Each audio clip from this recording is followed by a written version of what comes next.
Are you wanting to become a better creative writer? Are you trying to figure out how to beat procrastination?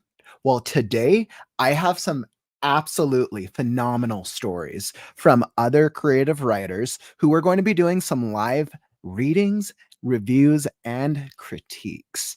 And we'll just be giving the chance to go through a couple stories out there. So I'm super excited.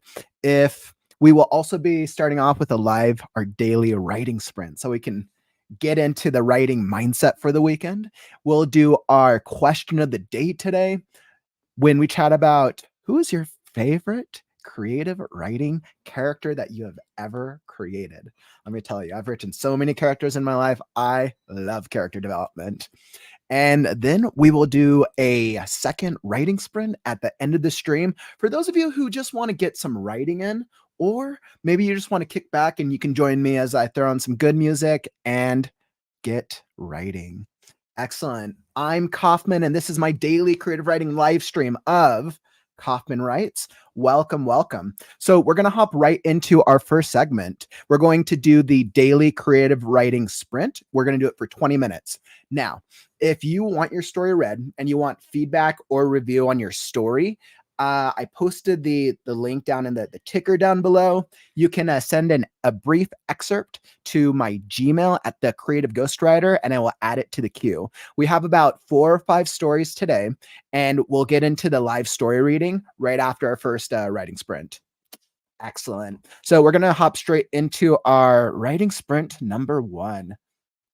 And let me throw up the music. Let's see what we're feeling. I think we're going to do epic. I'm going to throw up my story that I'm working on. If you haven't joined me previously, a post-apocalyptic fairy tale called The Last Scarecrow. I threw up the synopsis if you're interested in reading it, or join me along for some writing. All right, and we are at 20 minutes, and the time starts now.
All right, awesome.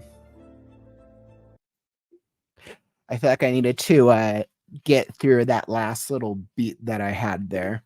You know when you're when you're working on like your story or your writing, and sometimes you like start off on a section and you don't know what you're working on or what like you want to get through for that part.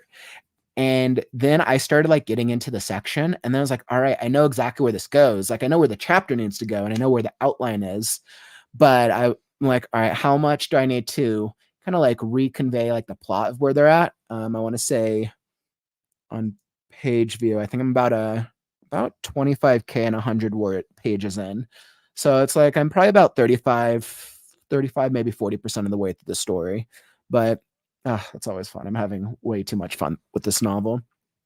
If you're getting any writing on your end, if you got any writing done today or recently, how's your writing been going for you? I'm always curious. Drop it in the comments below. I'm always curious to see what like the writing process is for other writers. I challenged myself to write 30 minutes a day every day for a year, and so far I'm 40. Today is day number 48. So I'm like, it's consistency has been interesting, but like when I was doing like 3 jobs, 70-hour work weeks, like the struggle was real. I think my saving grace was having a writers group and having that consistency. All right, so let's switch gears. Let me throw up the other banner. So we're going to change over. Thanks so much. So we know how much we know how the writing process can be such an up and down struggle sometimes. All right, so we're going to switch gears now to our live story readings and critiques. So, if you haven't joined me previously, Saturdays I do live story excerpt readings and critiques. I've started it off doing it as just like a critique section because I've been asking myself, like, how do I spread awareness of my live stream and also be able to like provide value to as many creative writers as possible? And if there's one thing that I've known from working with creative writers over the past 15 years, it's that everybody wants their work read. So been trying to think of like, okay, so how can I like not standardize it, but how can I kind of create like this a writing group structure where I can read something and provide you value? Now, I'd assumed that anybody who wants their work read wants it because they want feedback, but I realize sometimes that's not always the case. Some writers want, depending on where their story's at, sometimes they want feedback, and sometimes that is the case, but other times they just want their work read to just listen to it. And this is just like um my style personally, but usually I'll my second draft, it will be more of like a refining storytelling. It's kind of like what we call a developmental edit draft. So I refine storytelling, character development, and dialogue. And then in the draft after that, then I'll do a live read through for people to put it out there and kind of see how just how it sounds. Sometimes you need to hear how things sound. So let's hop over to our readings. Okay. So what I've done, if you've sent me a reading today, I'm super excited. Let me just check my email one more time. Perfect. So I got a couple of the readings up. Essentially, I thought the best way to do it. So I received a bunch of your stories in different formats. Now, the only way for me to really do it efficiently was I took excerpts of each of them and I threw them up onto my own Word document, and then I adjusted and I fixed some of the what was the structure. I enlarged some of them just so you can read and follow along if you want as I'm reading through it. And it also allows me to highlight and make comments as I'm going. What I will do is I will read through an excerpt first, and then I'll go back and I'll give my critique and my feedback on it. If you're listening along here, and if you're here on the live stream, definitely feel free if you want to throw up a comment if there's anything that stands out to you as I'm reading it or when I'm going over the feedback. As we all know, it's always exciting to give and receive feedback. So absolutely. And just let me keep in mind that if you're going to share any type of feedback, we always want to share something that works with something that doesn't work, right? It's like we call like the sandwich effect, because I always think every story has both strengths and weaknesses, because every single writer is at a different skill level, different experience in their life. So it's hard for us to compare ourselves to others. All right, perfect. So let me throw up. All right, so my live reading, our first reading is from Calvin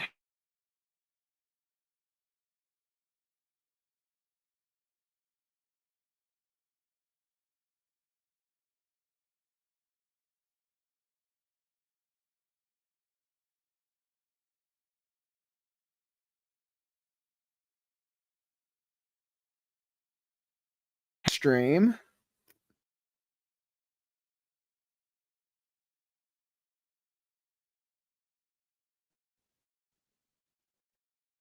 Looks like I lost it for a second. For some reason, the internet today has been kind of funky.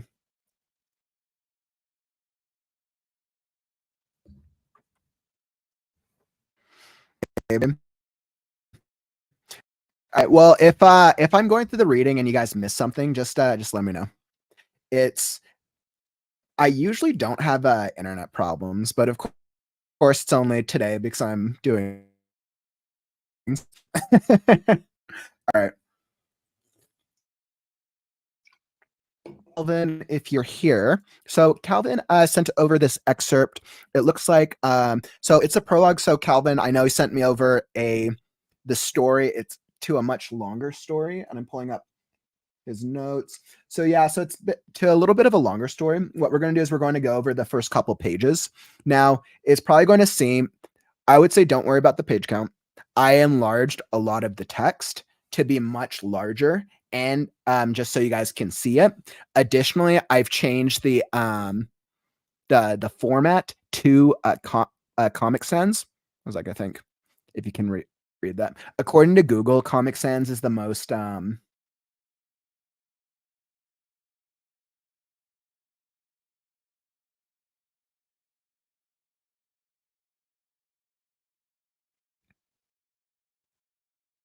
text formatting for when writers are working on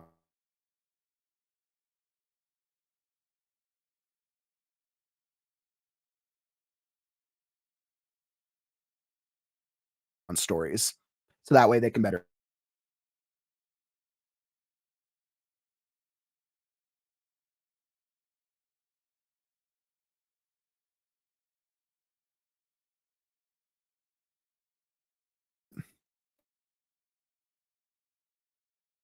Are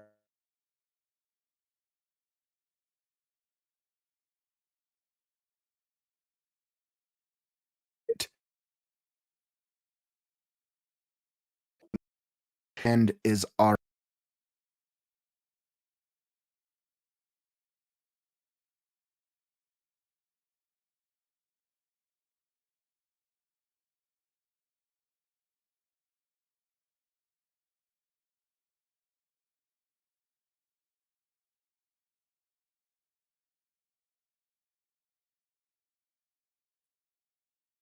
Hey, sorry about that.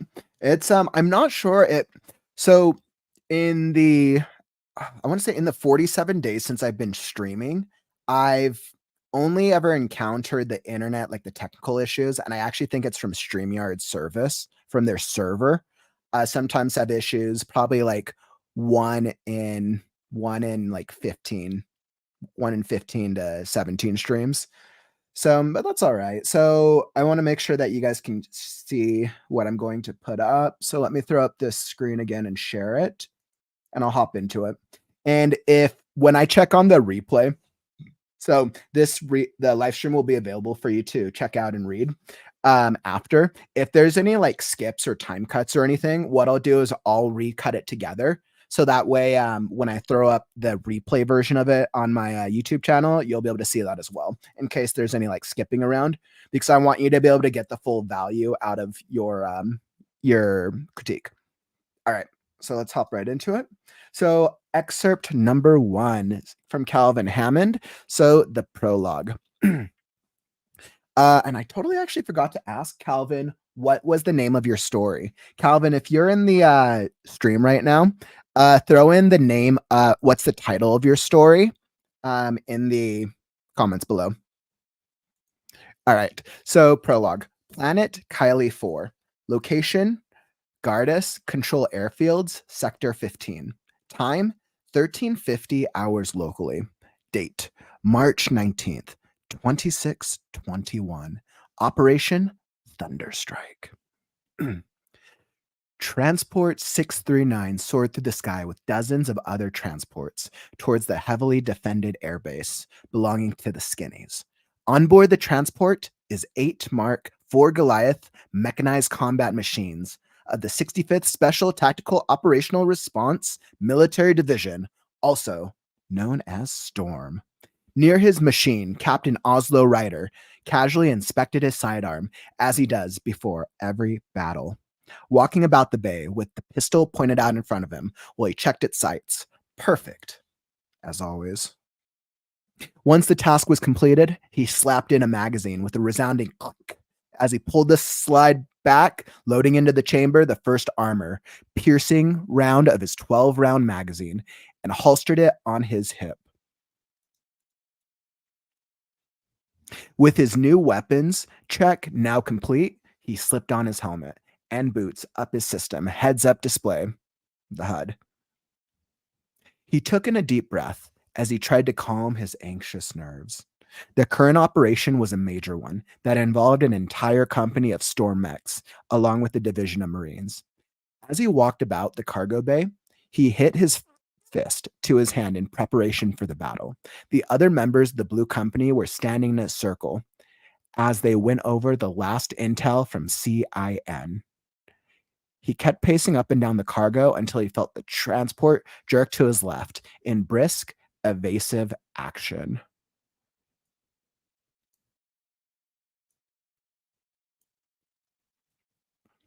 The pilot spoke to them in a calm voice over the intercom. All right, boys and girls, we have entered the enemy flak zone and are nearing the target drop area. Now time for you guys to get inside those metal coffins you call mechs and prepare to drop in T-minus 4 minutes.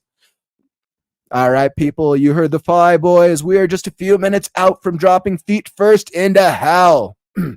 Get into your machines and let's get ready to rock and roll, people. Ozza shouted excitedly. Sir, yes, sir! They all shouted at once and started running for their machines to boot them up. Right behind them, Ozza ran to this humanoid-looking machine. He's incredibly calm, despite the pounding of his heart. Even after countless drops in his nearly 20-year military career, he still feels a sense of excitement and nervousness at the thought of dropping through the enemy flak to land a 30-ton war machine on the ground. Stepping into his machine's cockpit, which sits in its chest of the machine, he began the routine process of turning the machine on. While the system booted up, he looked around the cabin. It was decorated with pictures of fallen members and a few other of the teams he'd been on during the early years of the war. Thoughtfully, he touched the faded picture of his teammate Sin from years ago, back when they were both younger and more idealistic. He pushed the feelings away, and his face became serious as he turned to his computer. He lay his bare hand on the screen and watched as it scanned his handprint. Handprint recognized. Welcome back, Captain Oslo. Hello, Blaze. It's time to crush the enemy.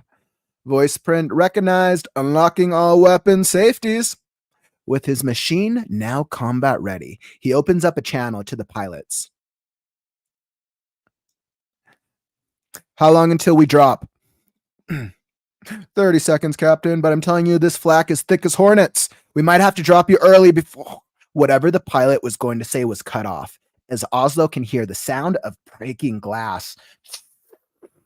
He felt the transport drop a bit before it leveled back out. His anxious breathing returned to normal, along with his stomach, after feeling like he had just been on the first big drop of a roller coaster. Pilot, what the hell just happened? It's not the pilot, but instead the co-pilot who answered, we took a hit from a flak shell. Captain Joseph is dead and I'm barely holding sup. The controls are sluggish as shit. Forget dropping to the drop zone. I'm dropping you guys now. But Ozzo protested, drop or die. The back of the transport opened. The machine slid out one at a time until they were falling through the air from a height of 3,300 meters. I want to get that.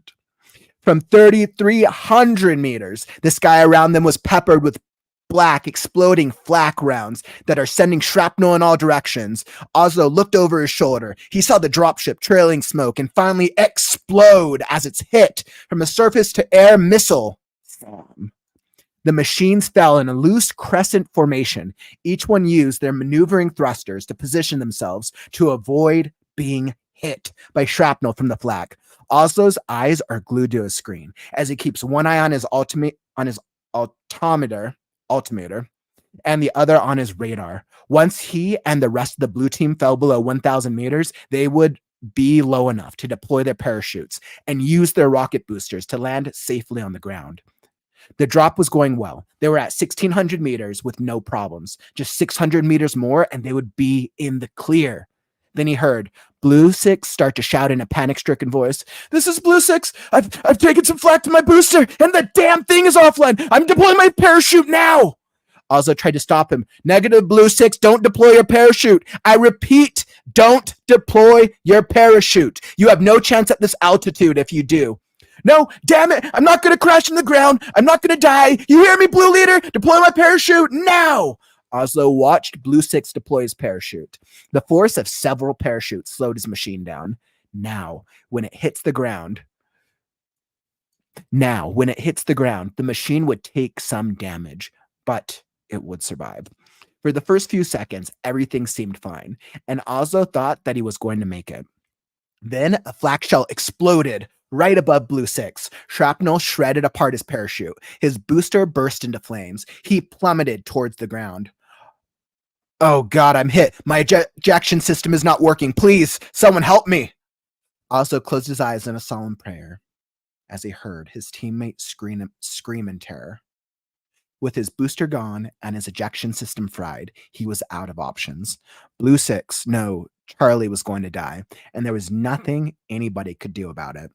He was sure that everyone had already switched off their comm channel, so they would no longer hear his death cries, but Oslo kept the channel open. He listened to it, feeling a personal responsibility to stay with his comrade and friend until the very end. He opened up a private channel to him. "It's okay, Charlie. I'm here with you." "Thank you, Oslo. Please tell my wife I'm..." Whatever he was going to say is cut off, and all he can hear is static. End of the excerpt. Whew. All right, so let me I'll throw myself back up. So overall, as a first initial impression, that was very engaging for an opening I would say like war peace story. That was actually a very engaging opening. It When I think of it from a whole standpoint, I think the main character Ozzo was very interesting and engaging. The mech and the tech kind of reminded me a little bit of the mech that we see in Avatar, actually the Avatar movies. And I think that was just from some of the descriptions that I saw from the way that the mech worked. Now let me start off with saying that like I don't usually read war type stuff.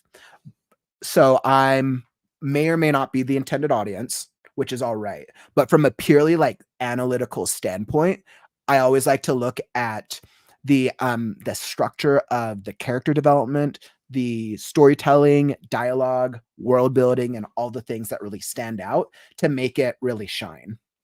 So if I go back for just a second, now as something I'm trying as I'm going through these excerpts, I kind of highlight as I go because I want to remember things that really stood out to me, or things where I can offer some type of effective critique.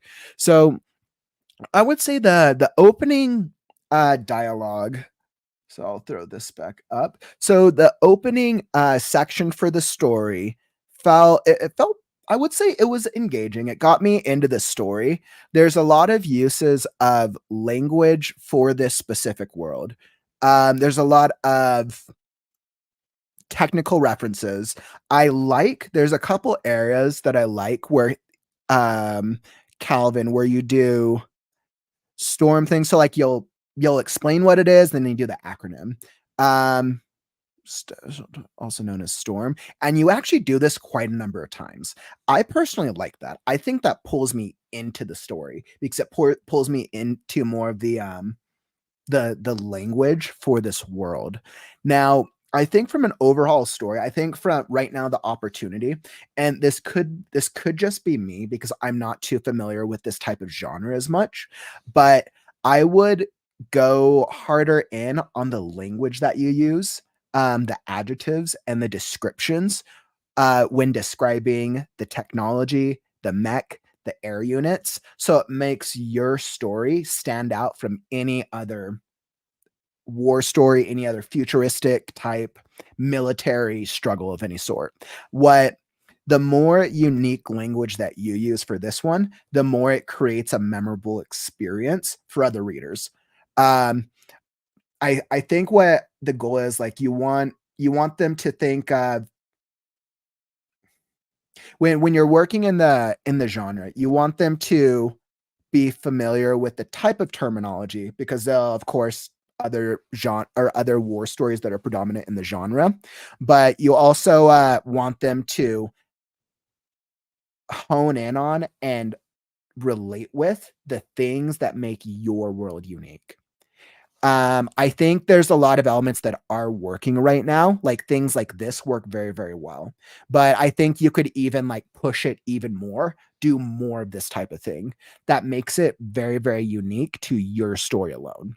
So that way, by the time the reader gets through like the first full chapter, they're like, yeah, not only are they engaged with the character development, but they're also like, this is a unique world that I haven't explored before, as compared to this world feels exactly like Avatar. Why should I read it? Because there's 100,000 other stories out there.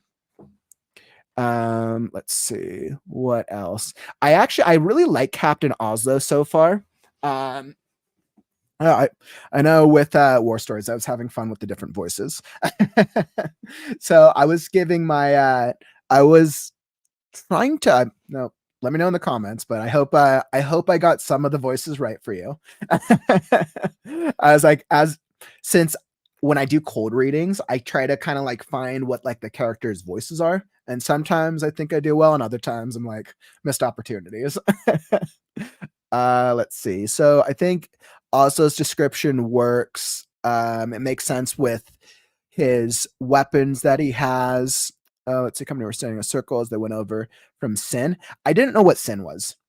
And I think this might be another opportunity for further describing like sin, aka whatever it is, unless it's an intentional choice and you want it to be left anonymous as like, oh, you want the reader to be like, oh, what is this? And you want them to keep guessing. Then in that case, add some type of like maybe foreshadowing or some type of thing description about sin without actually describing what it is. So that way it feels intentional.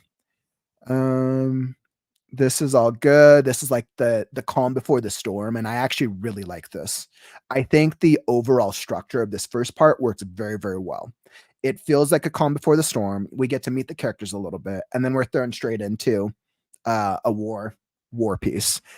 Now, if any of you read like war or futuristic or military type stuff out there, is this a very common approach to war pieces where they start with like the action near the beginning of the novel? I don't know. I think I've seen like some like war like movies and TV shows before, and I think I could see it being done very, very well. All right, so let's see, and then we get into the action. Yeah, we went there. All right, people, you're the boys. Let's get ready to rock and roll.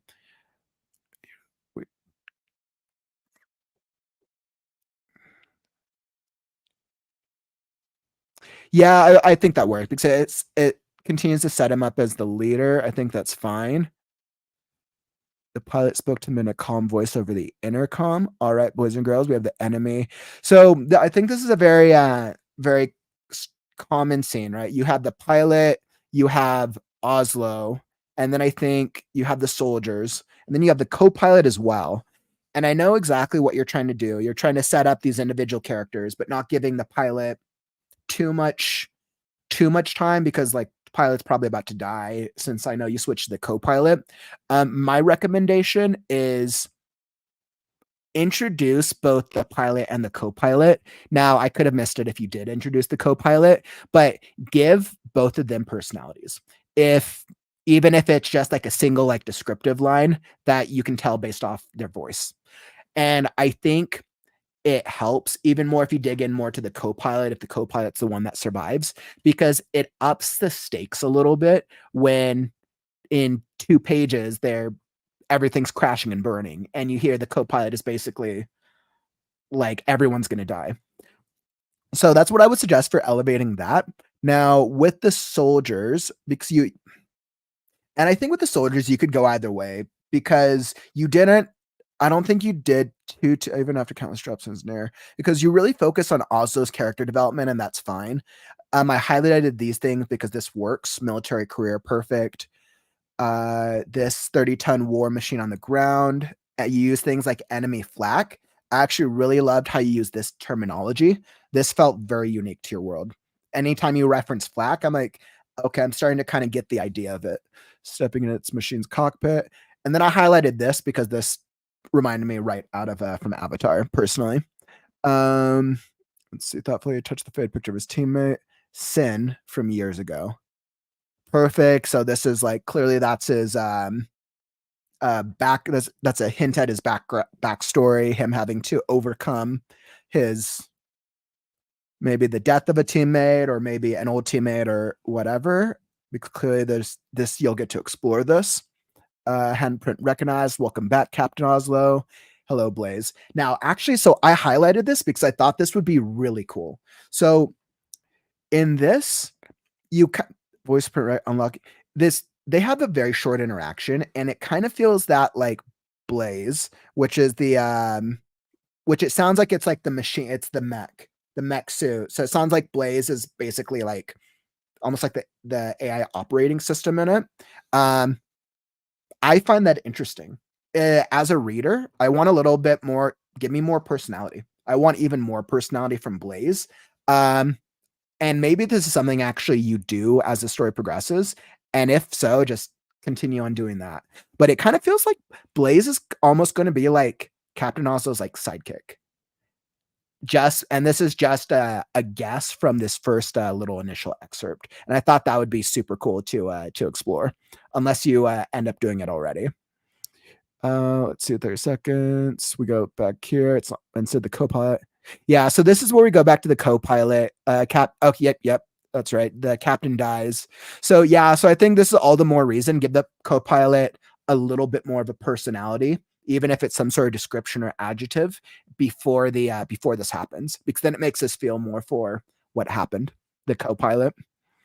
Dropping you guys now. Yep, they're getting dropped. Explode as it's hit from a surface air missile. Sam. Surface air missile. That makes sense. Actually, so there's something. So the way you do that description, I just want to check back up here. So for Sam, I would say make sure to capitalize each of the words because I actually missed that on that time. It made it clear. I highlighted this because I'm like, what is Sam? Surface air missile. A surface to air. Yep. So I would say capitalize surface to air missile. The drop, the action sequence was fun. This was great. This was perfect. I think this was my favorite part because it just felt engaging and I didn't get pulled out of it. 1600.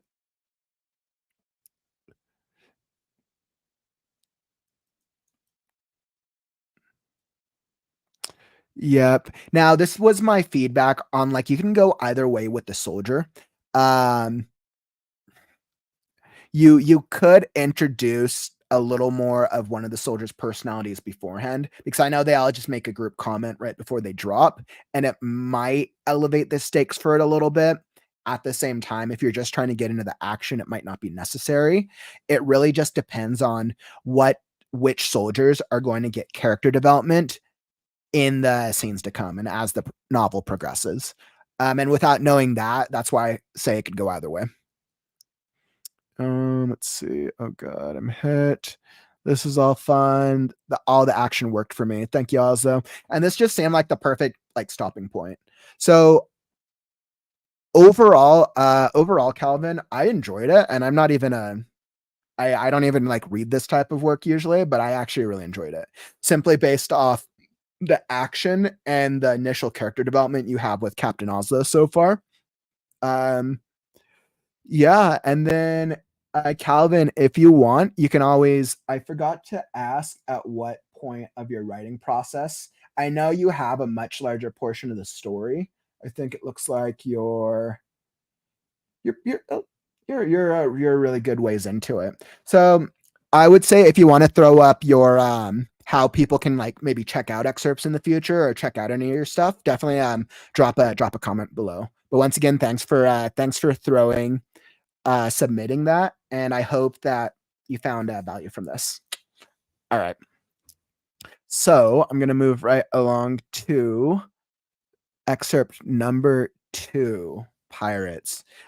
Soul. All right, so Soul gave this excerpt, and actually before I here, I'm gonna throw up a comment.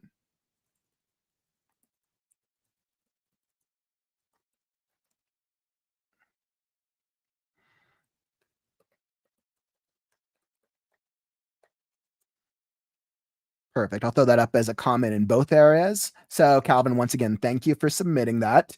And now moving right along to Soul's Pyrates. So Soul, drop a comment if you're here in the live right now reading this. So I know Soul, you've been working on this, you're working on this longer story, this pirate story, and I know we've been talking about like excerpts late stories about. Let me see. Soul, let me know. Oh, you can't. Okay, so Soul said they can't comment, so totally no worries. So let me. I'm did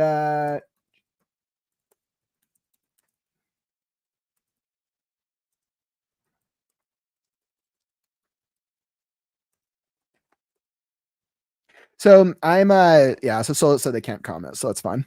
So I was just saying if Soul, if you wanted me to read the little summary for the what the story's about first before I hop into this excerpt.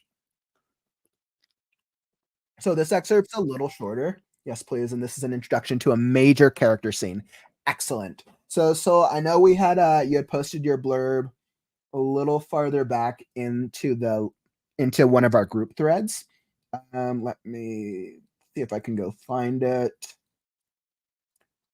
Let's see, bear with me. Uh read the first chapter.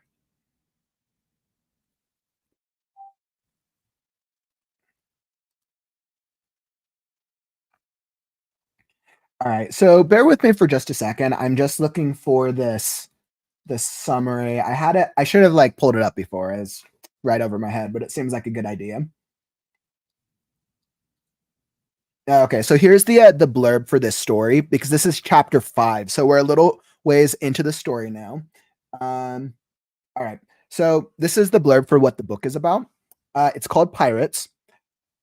Set in a distant future where the world is a vast expanse of water and scattered islands, echo the golden age of piracy. Kasai, a 17-year-old, is forced from his village after a devastating storm.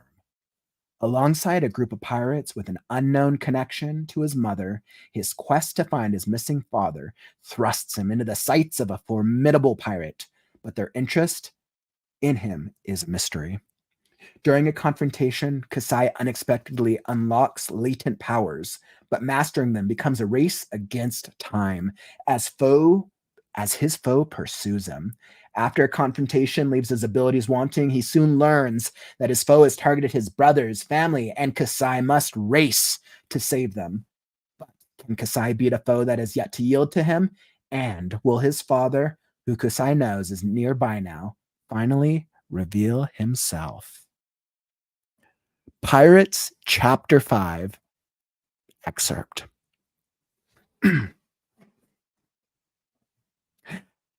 Captain, the wolf is in Kasai's cabin. North greeted them while the boat was stored on the side of the ship. He wasn't as tense as everyone else, more like amused, but that wasn't all that strange. Arat and Dev immediately headed for the storerooms near the kitchen, while Gore stayed at Sonus's side. Brinar and Kasai followed behind them as they headed for Kasai's cabin. The three older men were grim-faced, but Kasai was simply curious. As they approached the cabin door, Brinar asked Kasai quietly, "Do you hear anything?" The lantern hanging from the wall cast flickering shadows down the cramped hallway. The men's shadows were dancing in jagged motions along the walls. Kasai shook his head. "No, should I?"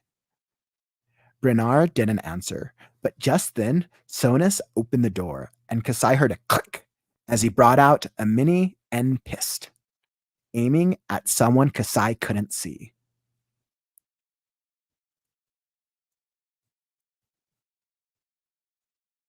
Who are you? Where's the wolf? His voice his voice was gruff. "Who are you? Where's the wolf?" His voice was gruff and threatening. A deep voice answered, the accent strange to Kasai's ears. It came through the nose and sounded rough. The words were shouted, and Kasai guessed the stranger asked for them not to shoot. Bernard shot forward with surprising speed. "Wait! Sonus, don't shoot!" He stood between Sonus and the stranger. His hands up, he spoke in the same language as the stranger, but Kasai couldn't guess what he said. He glanced at the two men holding weapons and waved his hand. Sonus and Gore lowered their weapons after a moment, taking a step back. Bernard asked something else, his voice low. He didn't relax his stance, asking if he spoke their language? Little got the accent. Little. The accent got thicker, but Kasai understood the word at least. Bernard asked something else in the strange language. "Little," the stranger repeated, his voice hesitant. There was a shuffling sound, and Kasai moved past Gore, unable to stay back. Gore moved to stop him, but Sonus held his hand up. Bernard suddenly pulled Kasai forward, asking something. Taller than Sonus, with a lean and muscled body, his skin was pale but tan, like those who live outside all their lives, but then get sick and are forced to live where the sun cannot reach them for an extended time. His limbs were unusually long and gangly, like a teenager, but he looked older than that. His hair was short but shaggy, his curious dark brown streaked with black. Kasai barely registered that he was naked. His eyes were blue-green, and the intensity in them startled Kasai. His face was completely unfamiliar to Kasai, but not his eyes. "You were the wolf, weren't you?" Kasai asked hesitantly, unsure if the man understood him. The man froze for a moment, then nodded. "Wolf? Me, wolf." Bernard shook his head. Sonus glared, and Kasai continued to stare at the most peculiar person he had ever encountered. First off, great work. Great work. Once again, another really engaging story and engaging excerpt. Wow. I was like, I really want to know who this like wolf character is now. Like, and this is always I know this is the challenge when you hop straight into an excerpt out of a story. I want to know more about each of the characters. And based off the blurb that we'd gone over here, Wolf makes me suspect that he's either a couple options. He's either he's either the father, he's either a pirate, or he's either the evil antagonist pirate. Um, those are just a couple guesses. As I go back, so I can't do give too many recommendations on character development since we're in the middle of a story and there's things that you probably could have touched upon already, and there might be things that you haven't touched upon yet. So what I'm going to do is I will generally give my feedback based on just this section alone. All right. So as I go here, let's see. So there's definitely there's a good number of characters here. So I want to say that I have North, I have Brinar, all right, and Devon head for the storerooms. So because we're on a pirate ship, so we have a number of characters here. We have North, Arat, Dev, Gore, and Sonus, and Brinar, and then our protagonist Kasai, and then we also have our the wolf character. So first off, if so with casts of big group characters, sometimes it can be very difficult to balance and to do character development for a lot of characters. Now, I literally I can't speak to it just based off this excerpt, but I just want to say good luck with that because it can be challenging sometimes because you have to be able to develop a lot of different characters with different personalities at different times and make each of them engaging. And that makes sense because this is a pirate crew and there's different personalities that you want to explore.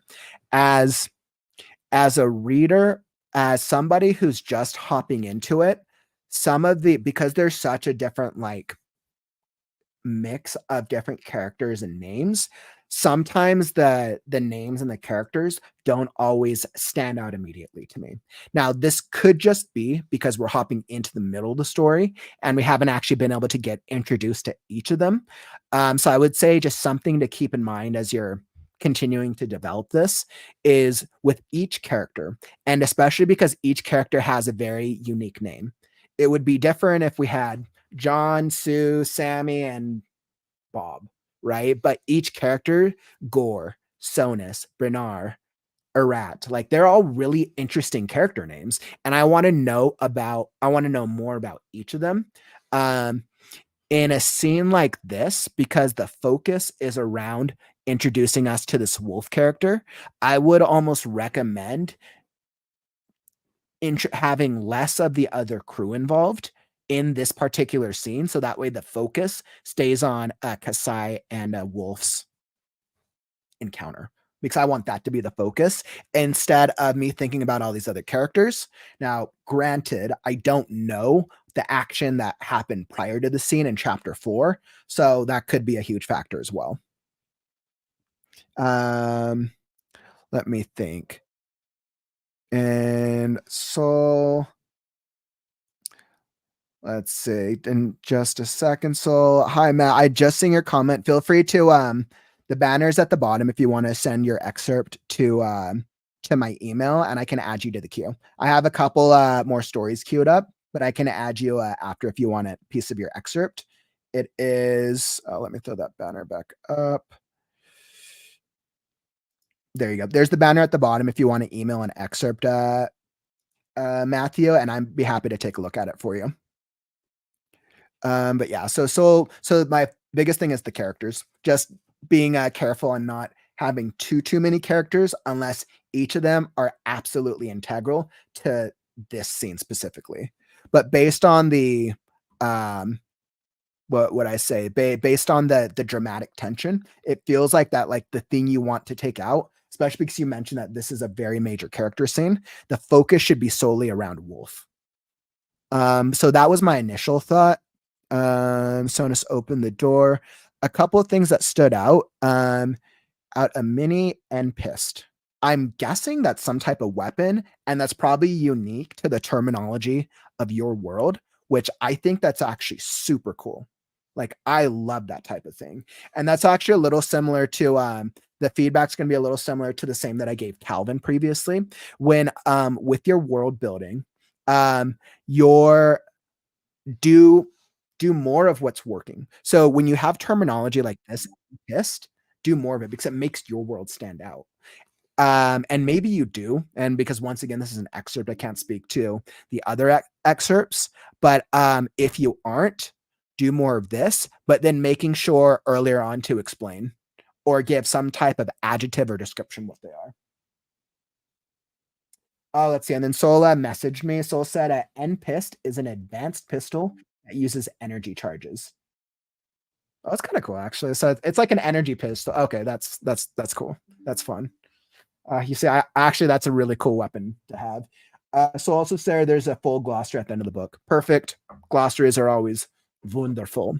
And yeah, so that was just a side comment. My guess is you probably described those types of weapons earlier on in the book. Um, Always with terminology, with things and terminology that are unique to world building, give as much short, detailed description as possible because you don't want your reader to have to jump out of the story to go read the glossary. That's my only recommendation. A glossary is great when after readers like finished a chapter and they're like, okay, now I kind of want to reflect. And then that way they can now think back to the overall and like, oh yeah, oh, so that it basically will add further dialogue. But anything that pulls a reader out from the moment, you want to stay away from. But that's cool. That's actually cool. I'm like, as I'm thinking about it, I kind of like hoping that there's like a lot more like types of weapons. I'm kind of like picturing now like all these pirate characters. There's like some have abilities, some have like energy weapons, and I think that sounds really fun actually. So then a character who doesn't have an ability can use like energy based weapons, which is a very great idea. That's cool. And now as we get into Wolf, so I think that's really good with Wolf. His speaking essentially a different language and a different dialogue. Now, I think when I was reading through this, I think I mixed up two of the characters because there's Kasai, Sonus, and Gore.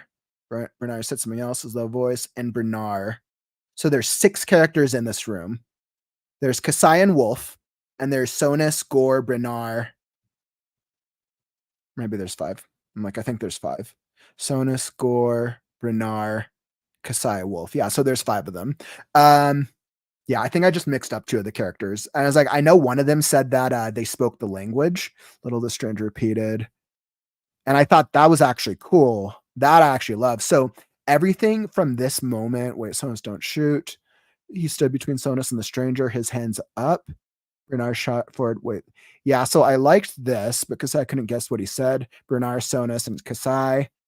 So that was clear. I feel like there's probably been a lot of character development for Bernard, Sonus, for Bernard and Sonus. I actually started getting some of their personalities out of this, which was cool.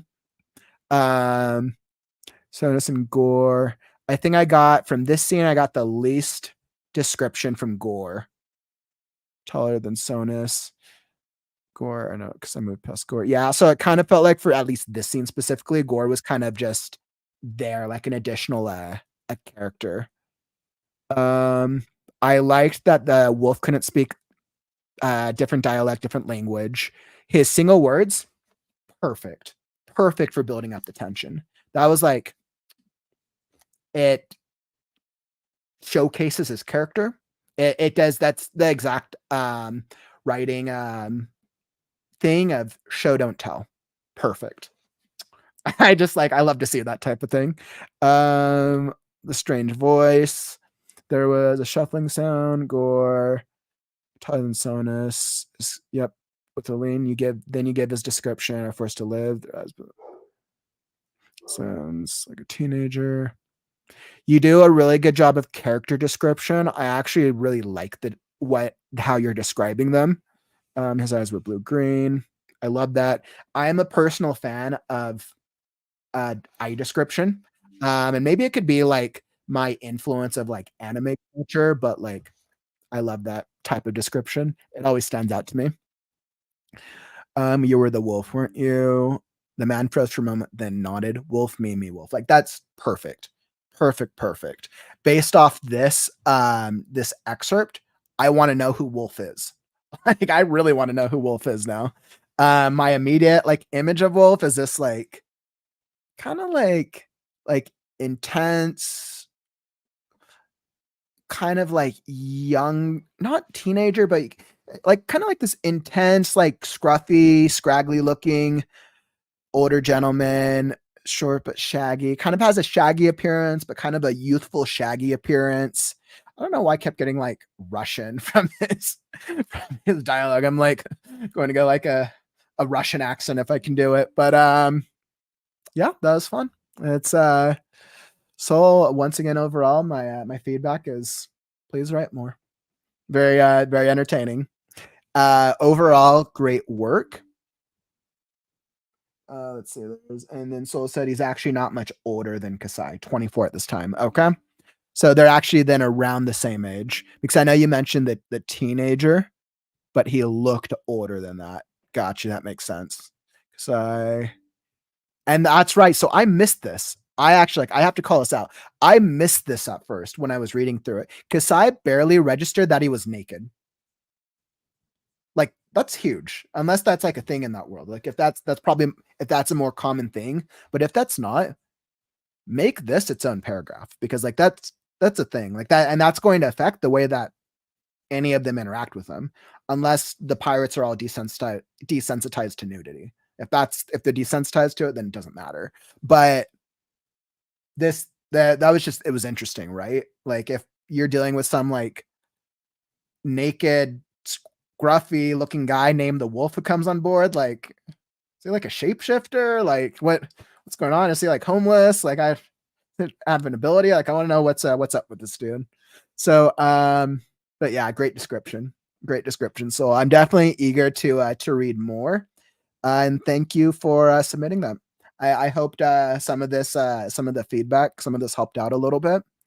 And I know, let me throw up your link. I know you threw a link to your book. So can you message me the link to your website if you want your book read, where people can go to this? Perfect. So what I'm going to do is I'm going to throw up the link. I believe Soul has the first few chapters up to this book. If you found this interesting, if you want to keep reading more of Soul's work, and if you want to know who Wolf is and what happens between Wolf and Kasai, you'll be able to check out the first couple chapters, I believe. All right, let me see if I can get this. I'm going to copy. Oh, all right, so I'm gonna throw up the link. Pirates. I was like, I don't think it actually lets me like do a special link tab in this program. So I'm just gonna put website Pirates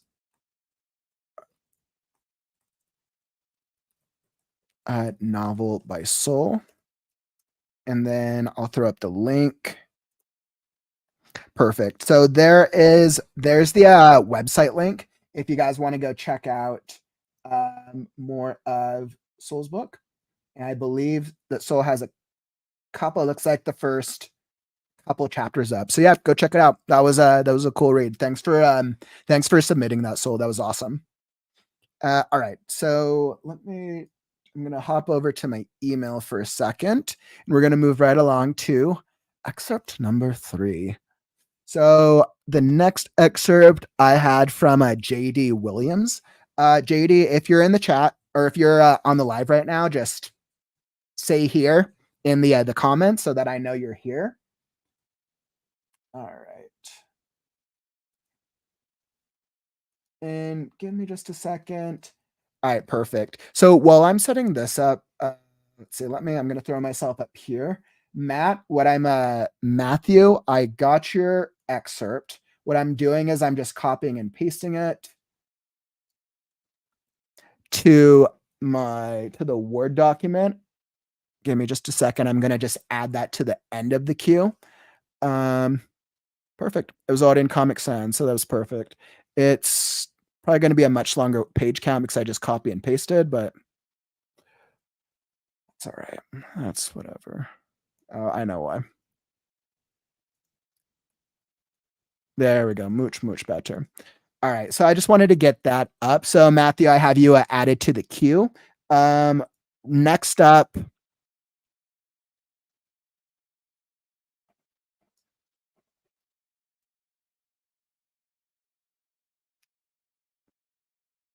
All right. So right now, we have JD Salinger. No, JD Salinger. JD Williams. I was like, maybe becoming a Salinger one day. That's great. Great author. So right now we have JD Williams, and then on deck next I will have Jack Shelton, and then after that I'll have Matthew. I'll have your piece. All right. So where are we? So all right. So JD Williams. So let me throw this back up for y'all. So we are at the next excerpt, which is called Return of the Tyrant. Now, with the formatting, with the way that you had sent it to me, JD, I tried to do this. I tried to space it out as much as possible. I might have gotten it right, or I might have gotten some parts wrong in terms of the spacing, just so it's a little easier to read and follow along with. I did not get to double space it, so I should probably do that. But all right, so we're going to copy this and we're going to get right into the story. Once again, the page count for these things are probably going to be like twice as long as they actually are, because I'm trying to double the spacing so that way you can both listen and or read along if you're watching the live stream and or the replay. All right. And let me pull this up. Perfect. So, Return of the Tyrant, part 1 of a trilogy. So this was the first part. Let me pull up. I know JD, you had mentioned something else. So JD, so this was an excerpt from his manuscript. This is part 1 of a trilogy.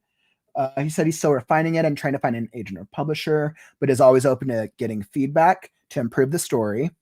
Beta reading, perfect, awesome. So we'll get into the story and let's see what we got. All right.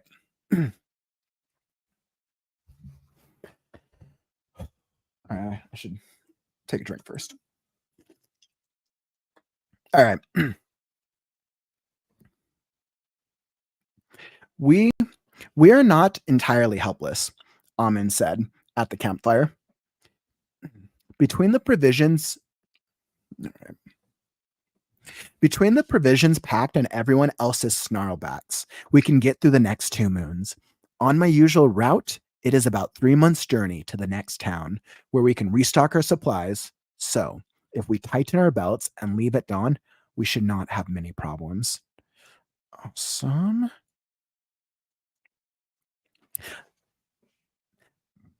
Zion took a bite of his meat and scowled. As much as he hated to admit it, Vladimir was right. Perhaps he had acted too brashly, without thinking of the consequences or of the possibility that something could go wrong. The thought of innocence in danger clouded his judgment, and he put everyone, especially his beloved wife, in danger with his rash behavior.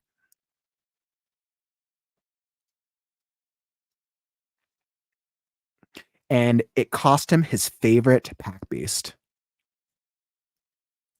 The sleeping blanket given to him by the Queen Mother herself, the first time he rescued Aleka, and almost all of the grain and vegetables he harvested, all of which was loaded onto that pack beast when it ran off and got buried alive. He was fortunate that he did not pack his Kapinga. Hope I pronounced them. He was fortunate that he did not pack his Kapinga onto it, although the replacement that Vladimir gave him would have done well in its stead. Zion swallowed hard. He had made a mess of things. If he had to do it over again, knowing what he knew now, he would. He would have. He really would have. Zion shook his head. He would have still tried to find a survivor. Maybe he would have watched his step and been more wary of booby traps. But there was no denying that he would have still searched for a survivor. If there was even the slightest chance that there was an innocent alive to be saved, then he could not sit by and not try to help. No one tried to help him or his wife when that bastard minion of Vladimir's murdered her in cold blood. No one would ever feel that helplessness or abandonment again, not while he was able to do something about it. But even still, it was his fault that the booby traps got set off. And it was his fault the landslide happened. And it was his fault that they were down one beast and most of their provisions were gone. He had to be a man and own up to his error. I will take first watch tonight, he finally said. If I get sleepy, I will wake one of you up to take over for me. Hammond chewed on his own food and spit out some gristle. I do not think that will be necessary, Zion. I have not had any problems with predators in my journeys through this part of the countryside. I did not even deal with any bandits. Zion was undeterred. That was a different time, Amen. The Giga energy had made the animals stronger and more aggressive, and the cult of Nagoth is still out there. Who knows how close or far away they are? Or if they may double back, we must be ever vigilant. I will be the first watch. Amin shrugged and hurled his now picked clean bone away in the direction of the landslide, watching it fly far away into the distance before lying down on his pallet of verloc furs and closing his eyes. Suit yourself, then. While everyone else slept, Zion leaned against a nearby golden sap tree with his arms crossed and stared hard at the landslid mountain. He then turned his attention on the road leading from the mountain, trying to see how far it went and judge for himself how long their journey would take him.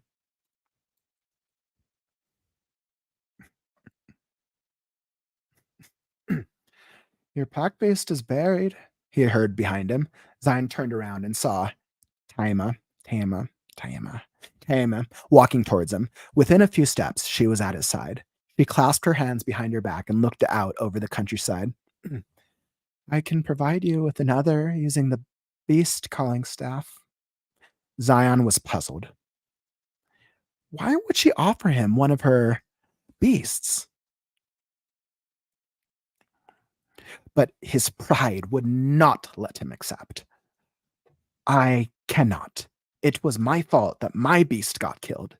I do not deserve another one. I shall ride with my wife on her beast. Taima shook her head. That is impractical. One less beast means that the burden for the other beasts, when we restock our provisions, will be greater. That will slow us down, especially with Princess Aleka's beast carrying her, you and an extra load of supplies. Giving you a beast of your own is the most prudent move for all of us. She then turned to look at Zion, and for the first time, he saw a faint hint of compassion in those cold, black eyes. Besides, you may have made a bad decision, but you survived it. We all did. And you have survived through worse.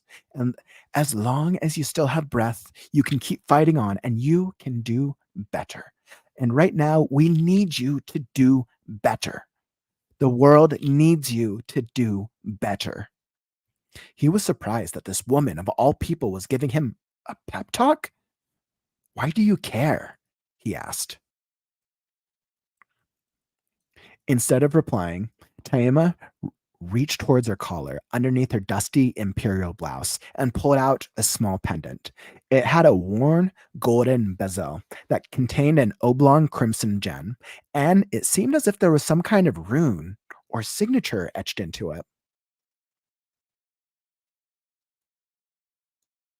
And did he see a hint of a face inside it? It was unlike anything he had seen before. She looked down at the pendant as she spoke.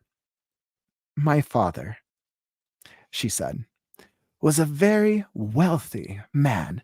Where I come from, he was also a bit of a recluse. He rarely went out for anything other than business.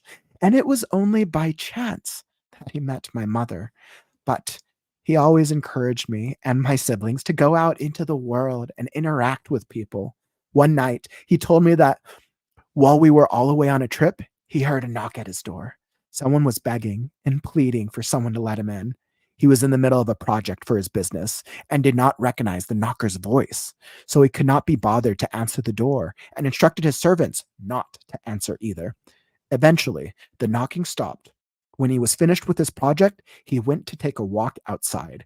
He opened the door to find one of the servants, a new one that had just started working for him, dead outside his front door, a victim of a stab wound. He never found out who stabbed him or why, but he did see a note attached to the body saying, "You are next." Let's see. From that day, and let's see, give me just a second, JD. I want to see.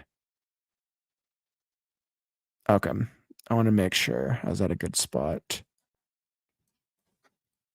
From that day, he became even more reclusive and paranoid, but he was more afraid for his wife and children than he was for himself. He brought in some of his brothers to accompany us wherever we went, like bodyguards, and paid handily for centuries to watch his estate and place of business constantly. Spending time with them was more of a chore because he was constantly looking over his shoulder for any would-be assailants, and he always kept a dagger on his person. She ran a finger across the pendant. While spending time with me at a bazaar in a foreign land, a young boy ran into us. He had a wild look of fear in his eyes. Our bodyguard stopped him, but my father asked him what was wrong. The boy said that slavers came and killed his parents and were trying to take him away. My father hid him from his pursuers and offered him sanctuary in our home. Later on, my father told me that his inaction on the night when his servant was murdered ate at him for many moons, and he vowed that if he ever got another opportunity to help somebody, he would not hesitate. He saw that boy as the opportunity. Of course, that was before he found out that the boy was lying. He was just a street orphan running from someone whose pocket he had picked, but my father still decided to keep him with us. She smiled. It was a good decision.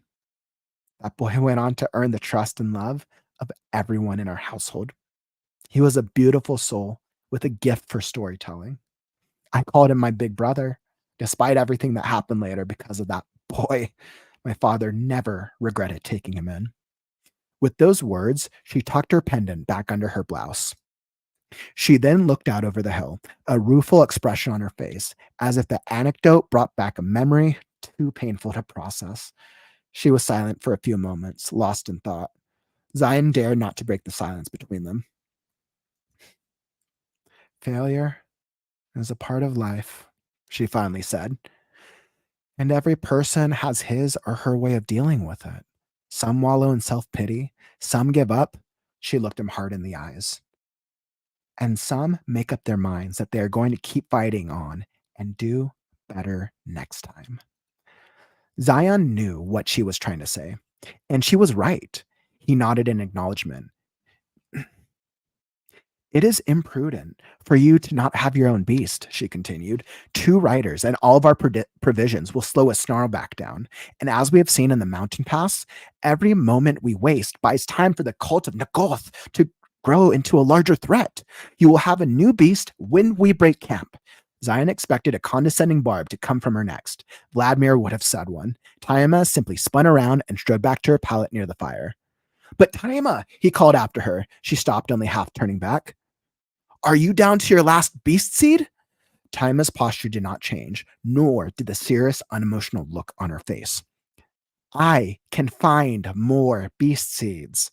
Scrag showed me where and how to find them. And with that, she was back on her way. Zion could not tell if that was meant as a barb or not. JD, very awesome story. Thank you so much for submitting that. That was actually really cool. I feel like I started getting into like the background of this. As I'm like thinking about it from like an initial, like how does it make me feel? I'm very interested about the cult. I kind of want to know more about like Taima's character. It's now because we're in the middle of an excerpt. You probably described, given these characters more of a description in either an earlier part. Yeah, because this is an excerpt. So you probably given these characters more of a description. I think I kept trying to play around with like, all right, well, what type of personality does Taima, and I hope I said that. It's either Taima or Taima. It's like, it's probably Taima, actually, now that I think about it. I think that Taima's character is very interesting to me. So when I think about the different characters, I have Amen, Zion. He mentions Vladimir, but I don't think Vladimir was actually in this scene. And then Taima. I'm going to say Taima. Let's say Taima. So those are like the 4 characters that I have in the scene. Now, I think the bit between Amen and Zion in the beginning, I think that feels just like it's a little bit more like transitionary. You can kind of tell they're kind of more just like, okay, this is what's happening next on the journey. This is a little bit more exposition. And then we hop back into the continued exposition on their overall journey after Taima's story. On my usual route is about 3 months. I think you could probably cut down on some of this explanation, unless like you haven't touched upon it yet at all in the story. So that way it's easier to stay engaged in the present moment. My usual route is about 3 months. We tighten our belts at leaving dawn between the provisions. I think it's because you touch upon like this is their journey right here, and then you hammer it again. You hammer it in again on it after the story, and part of it just feels just a little repetitive. I think it's just fine tuning the dialogue a little bit.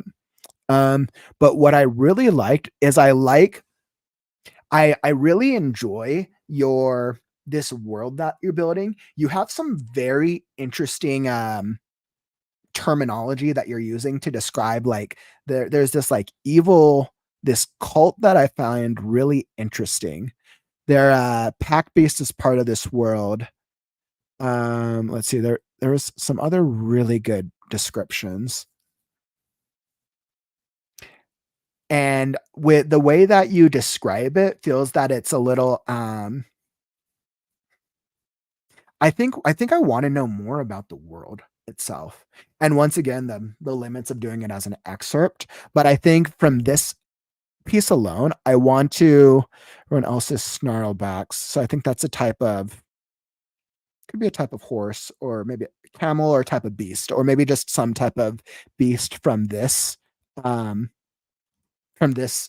specifically. But this overall scene makes sense, right? So clearly some type of action just happened. It sounds like with Vladimir and some just part of their previous journey.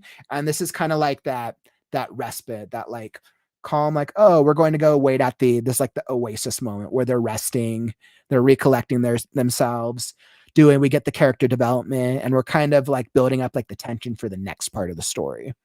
And you mentioned this a little bit with too brash consequences of a possibility. You mentioned a little bit when you mentioned the cult. Given the sleeping blanket given by the Queen Mother herself the first time he rescued Aleka. I love that description. I think that's very unique. And this is maybe this is something that happened previously, or maybe it's something that hasn't happened yet, but that's very interesting to me.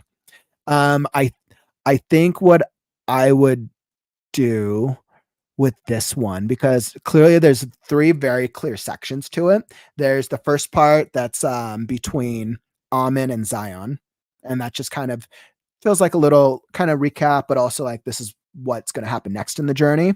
And then it's the real section, which is the real meat of this excerpt, which is Taima's story. Zion Swad. And then you touch a little bit on Zion's background, on his his obstacles with his character journey, and this is interesting. I love this. Like, Zion, no one tried to help him or his wife when that bastard minion of Vladimir's murdered her in cold blood.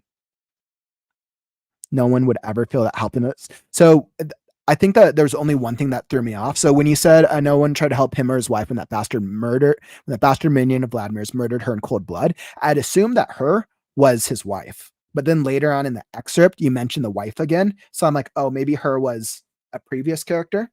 So that was just the one thing I wasn't clear on. So I would just say, just replace this term of her to be a little bit more descriptive with if it is the wife or if it was another character who was murdered. But this is great. I would almost suggest, if I were to go through this first section, I would actually cut down on this dialogue, this beginning part here, and I would just focus on starting with this, because like this is interesting, and then reincorporate like this portion after telling the story. Because when I think about it from a storytelling perspective, I think about I want more of the character development from Zion, because that's interesting. That since there's no action happening in the scene, the character development, it makes my goal is I want to get more invested in Zion's character. And my guess is because they're on a journey, something probably just happened along their journey. And it would actually be more effective for you to do Zion character development, time a story, which is more character development, and then ending off the chapter, or unless there's more to it, with, okay, this is what's happening next, or this is the next part of their journey, because then it kind of gets us prepped for that next part. But that's a little, could be a little subjective. That's just, that's my opinion, but I think that might help fine tune it a little bit more. Let's see what else. No one tried to do in the cult. Yeah, the cult of Nagoth. I want to know more about the cult of Nagoth.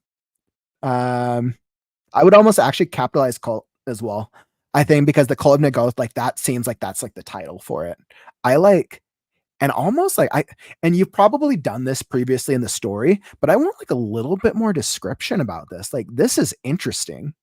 And clearly like this, my guess is this is the antagonist, or the antagonist is part of it. I know you also mentioned Vladimir. So Vladimir, I'm not sure if maybe Vladimir is an antagonist or another ancillary character or somehow related, but both very interesting. I want to know more. I'm instructed to hold his clean bone away in the direction of the landslide. So I would say like you can cut down on this first section by a lot and get straight into Taima's story, because that's the interesting character development. Now, just from this excerpt, I'm not sure how Taima's story connects to the overall world and the overall story. But if I were to take a guess, I would say that Taima's background, something with her father, with the brother character, the one that they picked up from the market, it feels like some part of that story is going to come into consequence at some later part in the overall narrative. But that's just a guess. I could be wrong.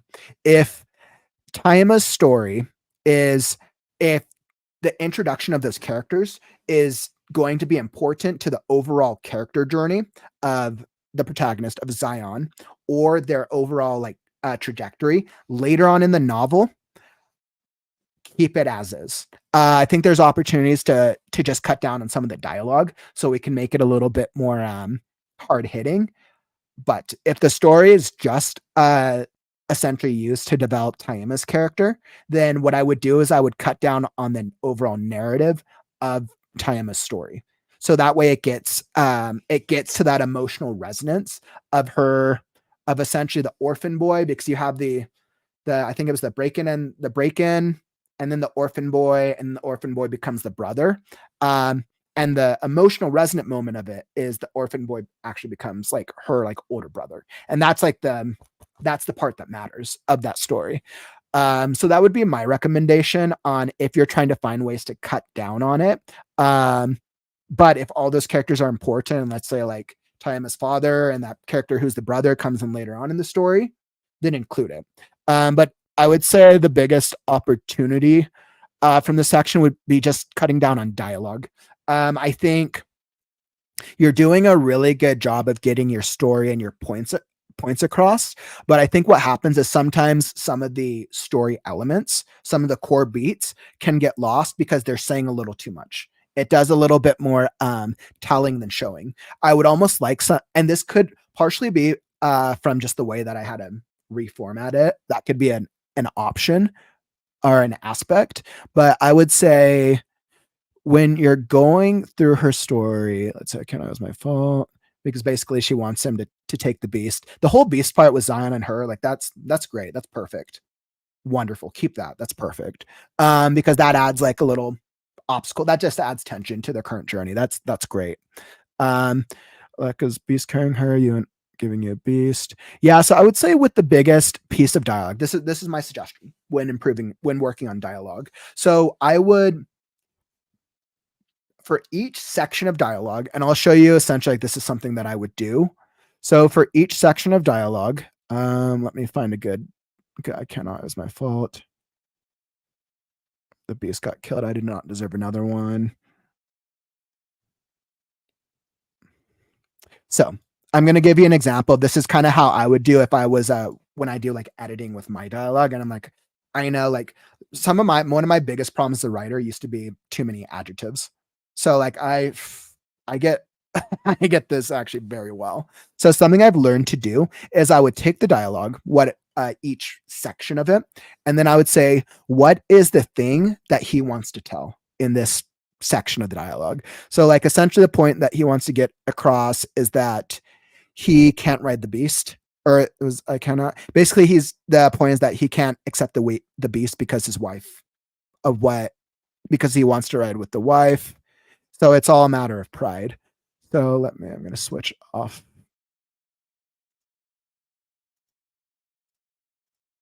As I'm like going with my highlighter here.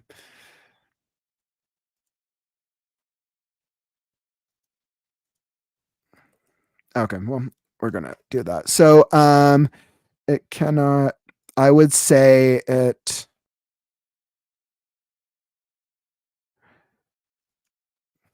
I would say cannot, it was my fault that the beast got killed. Because I would say this sentence and this sentence, while both interesting, they both serve the same purpose. I do not deserve another one.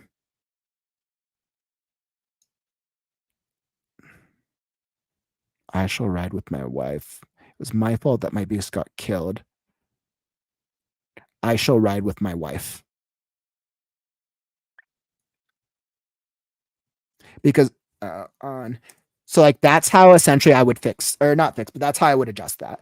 And I'll go back so you can see that. So you see what I did was essentially I just cut down the extra dialogue from that portion. Now I know that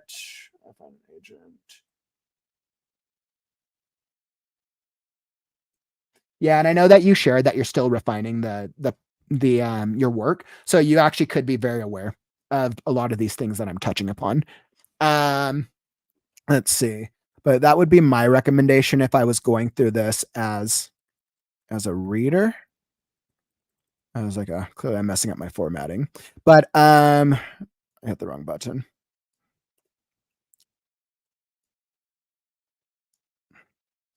Yeah, and I think this gets a little more to the point. And then essentially what you can do is you can just I got my beast killed.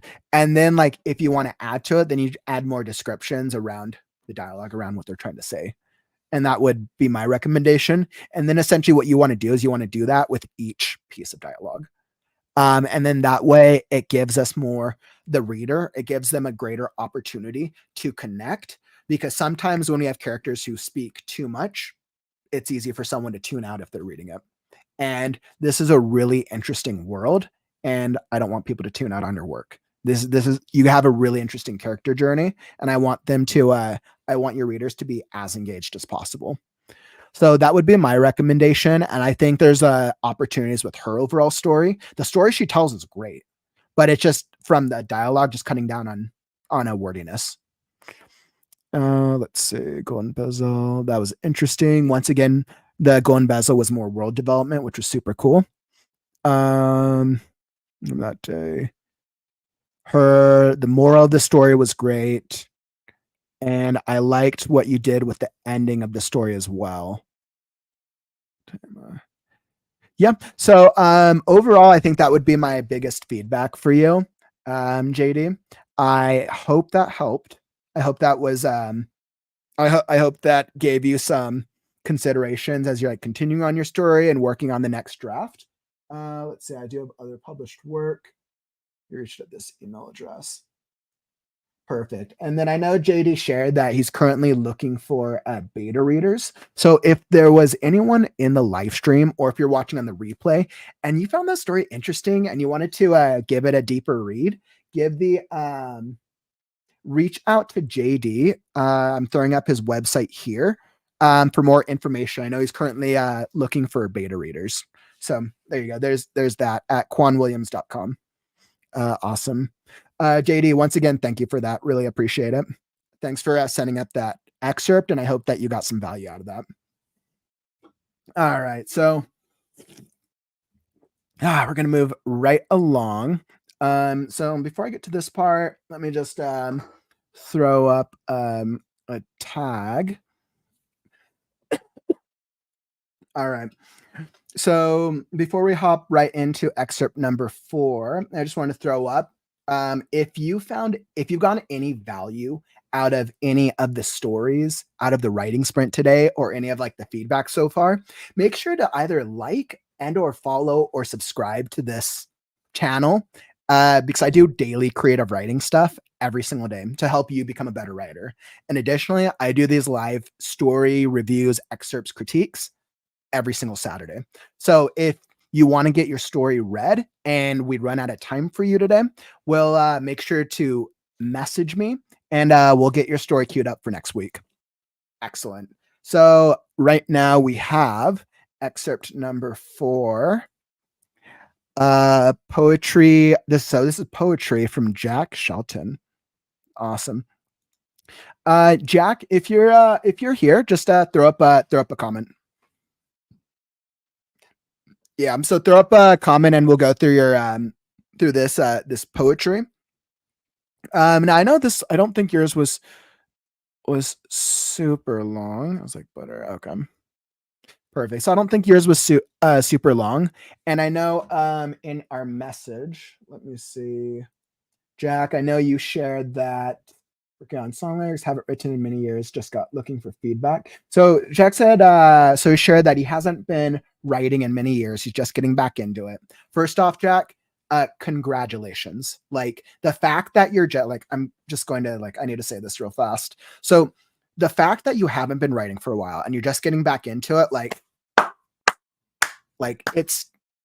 that's awesome. I love to hear when writers are able to get themselves back into their writing routine. Sometimes we fall out of it based off life happens. I get it. There's times where I'm writing for months. There's times where I'm not writing for months. But I think just getting yourself back into doing something easy or something that you enjoy or previous work, that's the win right there. So that's that. I want to commend that because I want to see more writers out there telling the stories that they want to tell. Okay, so Jack said that he's looking for feedback to see if what he's writing is producing the effect that he's trying to create. Okay. Ooh, so first writing in over 2 decades. Okay, all right, so let's see what we got.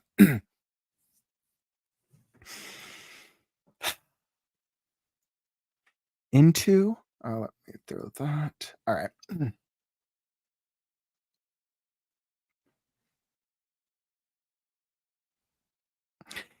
Into the tenebrous. All right, and I want to make sure I got this right. All right, because this is poetry. Poetry, there's always a certain style. So I actually want to space this so that way I read it correctly. Seemingly.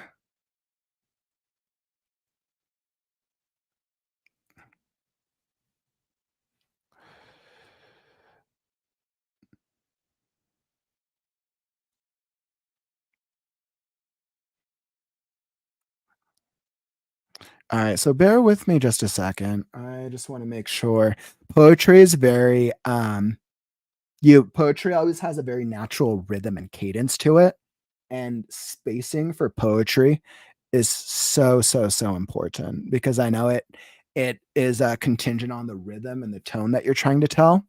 Um all right. So what I'm actually going to do, I'm going to throw this up here, but I'm going to read it from over here because it's not super long because I want to make sure I get the sections correct. All right, bear with me. I'm going to try to see if I can get the spacing correct.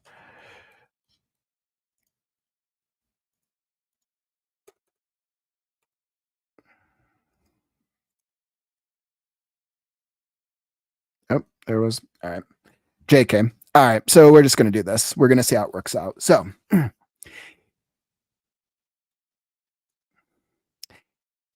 in into the tenebrous night, I fall deep into a place entirely my own, a Lynchian cast on a Boeotian landscape.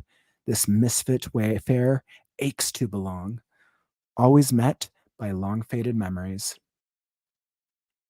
revived, resurrected in clarity, ghosts creeping in, shaking off their coats of dust. They appear once again to speak to me, seemingly, aimlessly. I try hard to understand. I walk through the shadowland, find myself walking in a mirror world, in a time and place more real than stone, revisiting, revisiting some strange places in the past. In some places that is no longer my own. Faces I know speak lightly, then ignore in all of the out of the way places. Malevolence subtly hides behind the eyes in all of the unfamiliar faces, seemingly namelessly. I cannot understand how I came to this shadowland, always hidden, but still. Each time I find my old apartment somewhere near the woods, my old apartment somewhere else in town, my old untouched dwellings where life was good, a closet crawl space underneath the stairs, a hidden space, a hidden place, forever, all my own. That long abandoned disappointment room, my sanctum, abditory, childhood home, namelessly yet painlessly, I must take the stand somewhere in the shadowland. Walking deserted, Bavarian streets. You know two wrongs won't ever make a right. So you take three lefts, and now you are lost in a maze of unending, grid laid streets with no avenue of exit in sight. When I wake up from dreaming, sometimes I wake up silently screaming.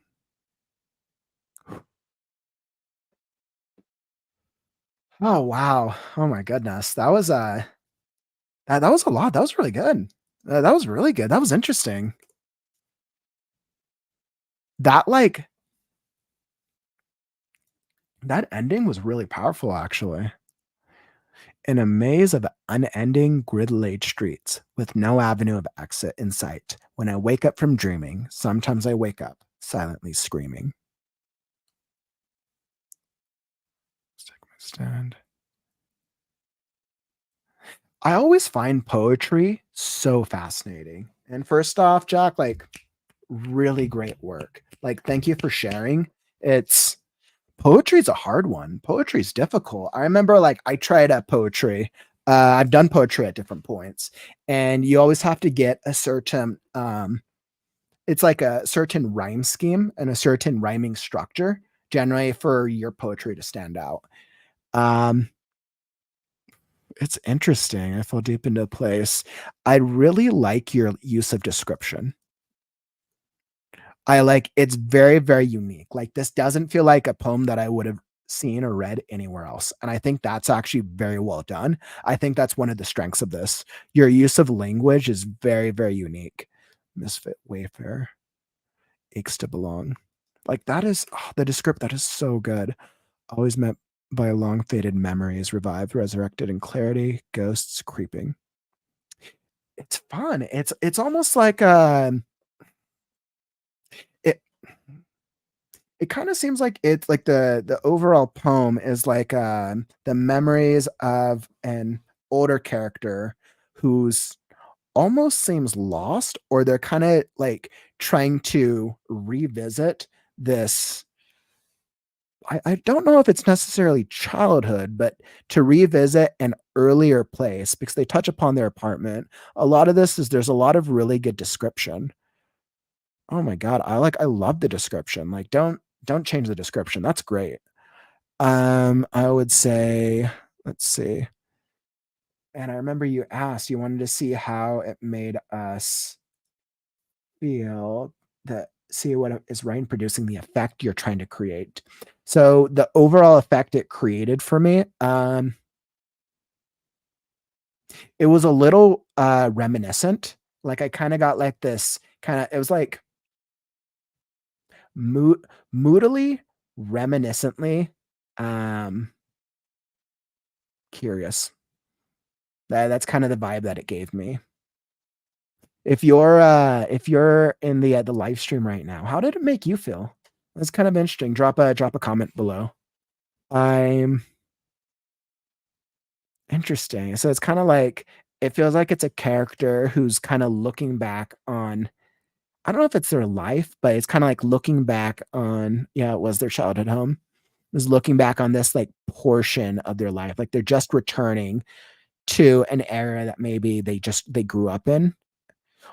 But I mean, it kind of touches upon different sections. It touches upon a townhome, it touches upon an apartment, and it uses a lot of metaphors to really highlight like this emotional journey. Let's see. Matthew said the maze was the strongest part for me. Yeah, the maze was actually really cool. I like it's and it's once again, Jack, like your use of imagery in this is very, very interesting. I think I think right now it's almost like it kind of like goes back and forth between like two different worlds. That's kind of what it feels like. It kind of feels like it starts off with this kind of like a Lynchian cast on a Boschian landscape. Like, I don't even know what a Boschian landscape is, but that's like for some reason, like I get what it is without actually knowing what it is.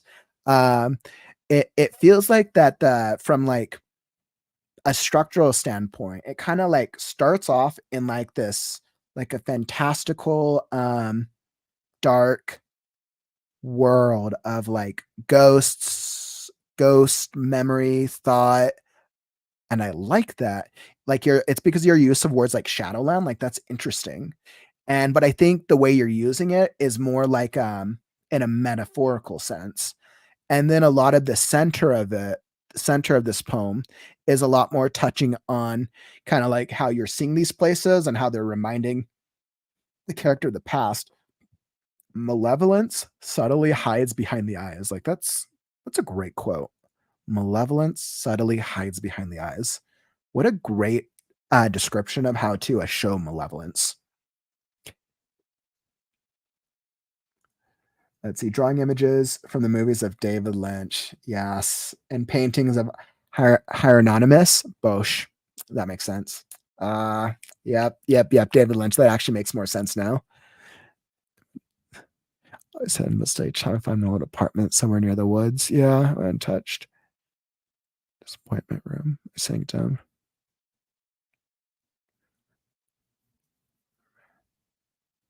God, and this, like, I would say, Jack, I would say the strongest part of this poem is the ending. The ending is hands down. I mean, actually, kind of the beginning. Your intro and your conclusion are the hands down strongest, and I think it's because of the way you use the imagery in it is very engaging. It's very, very just like direct, and it immediately pulls me in. So that was awesome. That was so cool. I think if I were to make any like recommendations for improving it, I mean,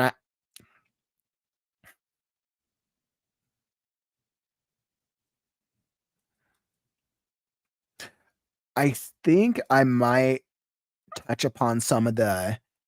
I mean, like that malevolence is great. Namelessly, whereas.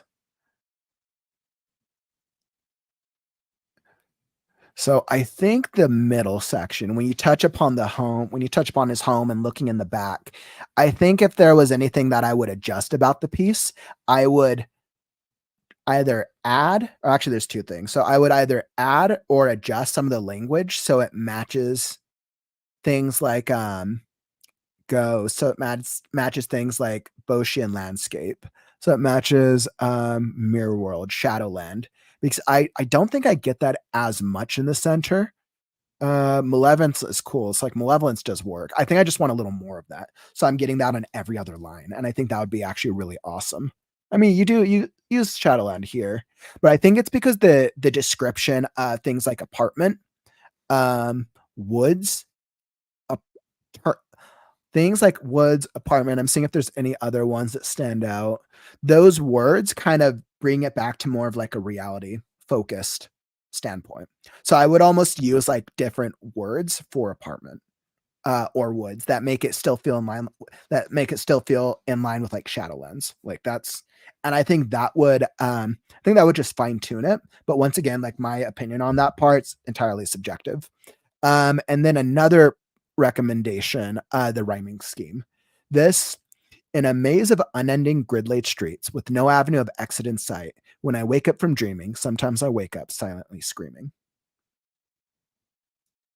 I want more of this. That rhyming thing, or that rhyming tone is music to the ears. And it's possible that with the way that you had originally formatted it, that I could have lost it. So that's absolutely a possibility. But like this rhyming scheme is so cool. And I want that like style. I want to hear that same like melodic poetry style in the entire piece. But once again, that's just subjective. I like rhyming. I'm a huge like fan of music, and things that rhyme stand out to me personally even more. In the tenuous night, I fall deep into a place entirely my own, a Lynchian cast.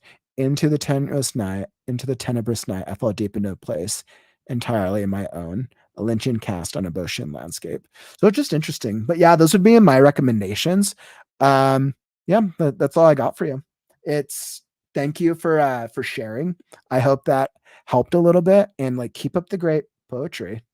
I'm the fact that it's been so long for you and you just got back into it, like keep it up. Come bring on the poems. You can bring a poem every week with us. That was super cool. I don't uh I don't always get to see clients or writers bring up poetry as much, but like poetry is hard. Poetry is a hard thing to do well. So props to you, Jack. Like that's incredible. Um all right. So what we're gonna do, I'm gonna hop straight on to the next writing piece. And let's say I need to check what I have here. All right, and I just need to make sure, check my email, make sure I didn't get anything. Okay. Awesome. I'm so glad that helped you, Jack. Thanks for submitting that. That's awesome.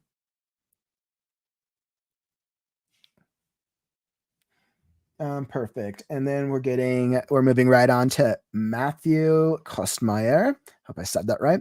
I don't have much to ask for, just any thoughts would be good. Yeah, absolutely. So let's see what we got. So I didn't have the time to really structure this.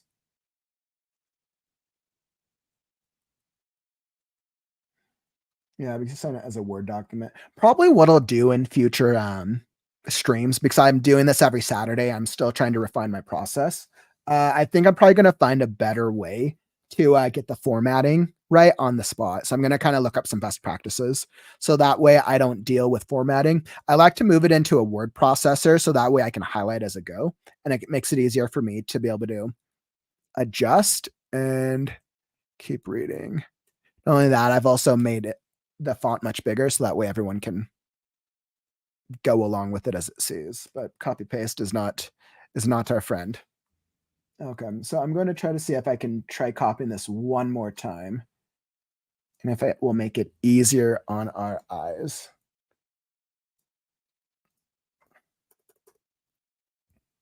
Yeah, it just gives the weird formatting. Okay, all right, we're gonna make do of it. So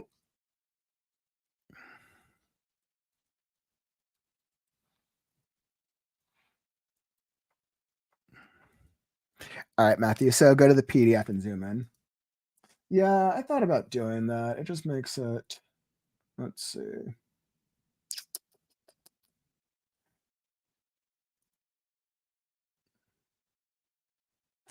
Yeah, so I might try that because I think that might be a little better.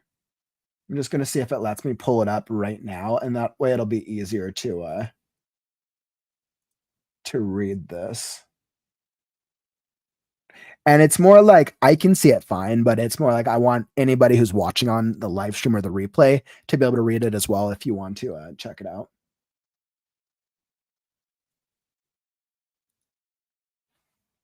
All right, so it looks like we got. All right, so yeah, this might be a little better. So I'm gonna pull this up. Perfect, excellent. So we're gonna do this. Awesome. Um, yeah, so we'll see how this goes. It might be a little hard to read because it's not double spaced. But we'll give it a shot. So, all right. So the story is Butternook. Yeah, awesome. And I think it actually does let me do a highlighter. Perfect. Perfect. All right. So, and Butternook. Take an anachronism of all hell broke loose at the sound of the cannon fire, for we were the cannon fodder. I took hold of the wheel once more to brace for impact and watched as the mast was the first thing to go. I couldn't see straight. My boat was finished, once and for all. My mind stretched into a manic blast of fever, and I froze right there on the spot. The panic wasn't the problem, though. I had just lost several members of my crew. They, knowing an impact was coming, had gripped where the mast was planted to the deck. And once the cannon plotted its course right through the thick wood, the splintering oak sent shrapnel into chest and neck of each of my mates that were only attempting to defend themselves from the onslaught. I woke up then and there. I didn't have the patience for this kind of offensive. It was childish and futile.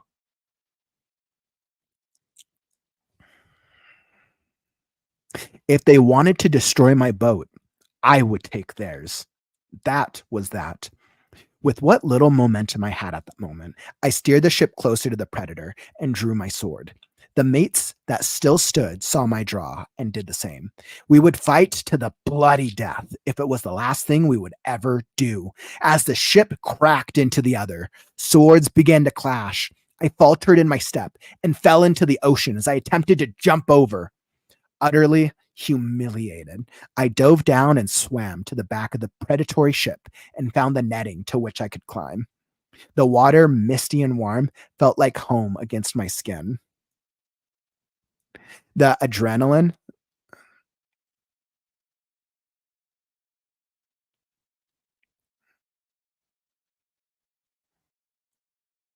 the adrenaline surged through my veins as I felt the entirety of nature's saliva rush me with the power of composure. As I was climbing up the net, the shouts sprinkled themselves into my ears like wildfire spreading into an innocent village. The houses, pearled with heathens of various vices, compartmentalized their fears and kept going about their business, unbothered. I screamed at them, "Wake up!" Don't let me get through this without punishing those who attempted to inflict damage upon me. My name is sacred. I am Butternook. Butternook. I am Butternook. The houses, aligned into 2 rows, had 2 areas of commerce at each end. Those are what went aflame first. The forest couldn't resist devouring humanity in its blatant drive for self-destruction. The pine needles whistled in the smoke like boulder dash and crinkled into ash like spent money, honey. The threads of the children's blankets sensed something was coming, and just like that, I was back on the ship, out of my dream world and revivified for a sacrilegious torture. I saw Butternook first and foremost at the head of the ship. He had just climbed up the back rope and drawn his sword, thinking he was going to flank my men. That failure right there was what the forest had done to my family that night that my story had erupted into violent tendrils of cantankerous fish play. It was almost as devious as the time I had written that poem to my lover about her delicious looking cankles beneath her whirling, flowy sundress, beneath the golden stars of stratospheric myth. It, I chuckled to myself. Now I just needed to flank him. Little Doggerel, with his pet puppy, saw the embers riding up into the dark sky very early that afternoon. He knew he had to prepare for the worst, as nature and its violence were part and parcel of living the life he knew he wanted to live. Perhaps in that moment, he realized that the complacency of his fellow villagers would get them killed. And perhaps he was content with such a catastrophe. He deep down despised everyone he had ever met and conveyed this whenever he possibly could. This was the stepping stone to the deviation that sprawled across his eyes as he snuck to the back of the ship, stole one last glance into Butternook's eyes, and plunged the dagger into his heart. When time tells its stories, pressure was never enough for it to move faster, because when that knife bounced off of the metal jacket that was beneath Butternook's clothing, and Butternook's own sword slowly dug its way into Doggerel's underjaw, Doggerel knew that the vision they both shared was true, and that the slimy youngin always did have a trick up his damn sleeve. But now he was damned, he thought, as he choked on his own biley blood. Once upon a time, he had ransacked the infamous captain's ship as a young, mirthless criminal. Why was he remembering this now? This child, the one he took under his wing and had escaped on the island of Crete. Was that Butternook? Only Persephone would know. That woman had stolen his heart from the very beginning. For Hades to have been infuriated by his musk, the dangers of the underworld would have to cave into his esophagus, suffocating him of his final words, which he wanted to be. A pearl's a pearl. And just like that, the tide of the battle shifted into favor of Butternook. The resemblance that he had shared with his old sage was unkindly, unremitted, and unconfounded by the incoming storm. Lightning and thunder struck as the final initiation of adulthood capered its way across his imagination in a reverie of epiphanic bliss, satisfying turmoil, and purging cacophony. Once again, the world had carved out a lung for him to devour, placing his leg over his other leg in the incessant, step-by-step construction of life's dramatic irony. He ran from his house, fumbling for the pup. The lapping flames welcomed him into the fold, but the consistency of his burns were nothing compared to his newfound grandiosity. He had been the one to constrict himself from aggression. He had been the one to free himself from the latent atrocities of village life. He had been the one to explore the mighty ocean and vandalize the less worthy. Now, unearthed from the various excrement of mythology, his name would never be remembered, never be worshipped, never be feared. The god of his dreams wouldn't conceive to him his final kiss. Wow, that was actually a really powerful ending. That wow, I like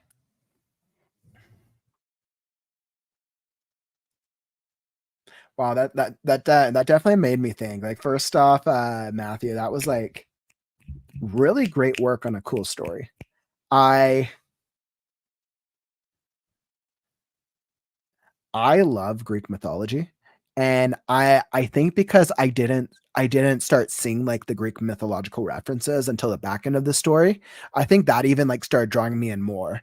I was like when I started with the story, I was like, "Okay, well, maybe this is an excerpt." I wanna say, like, did you say the maze was strong? I wanna say, was it to email? Can I have a cool short one. Perfect, so this is a short story. So, this is it's interesting because it's a pirate story, um, and I like what you're doing. So, the story is clearly about Butternook.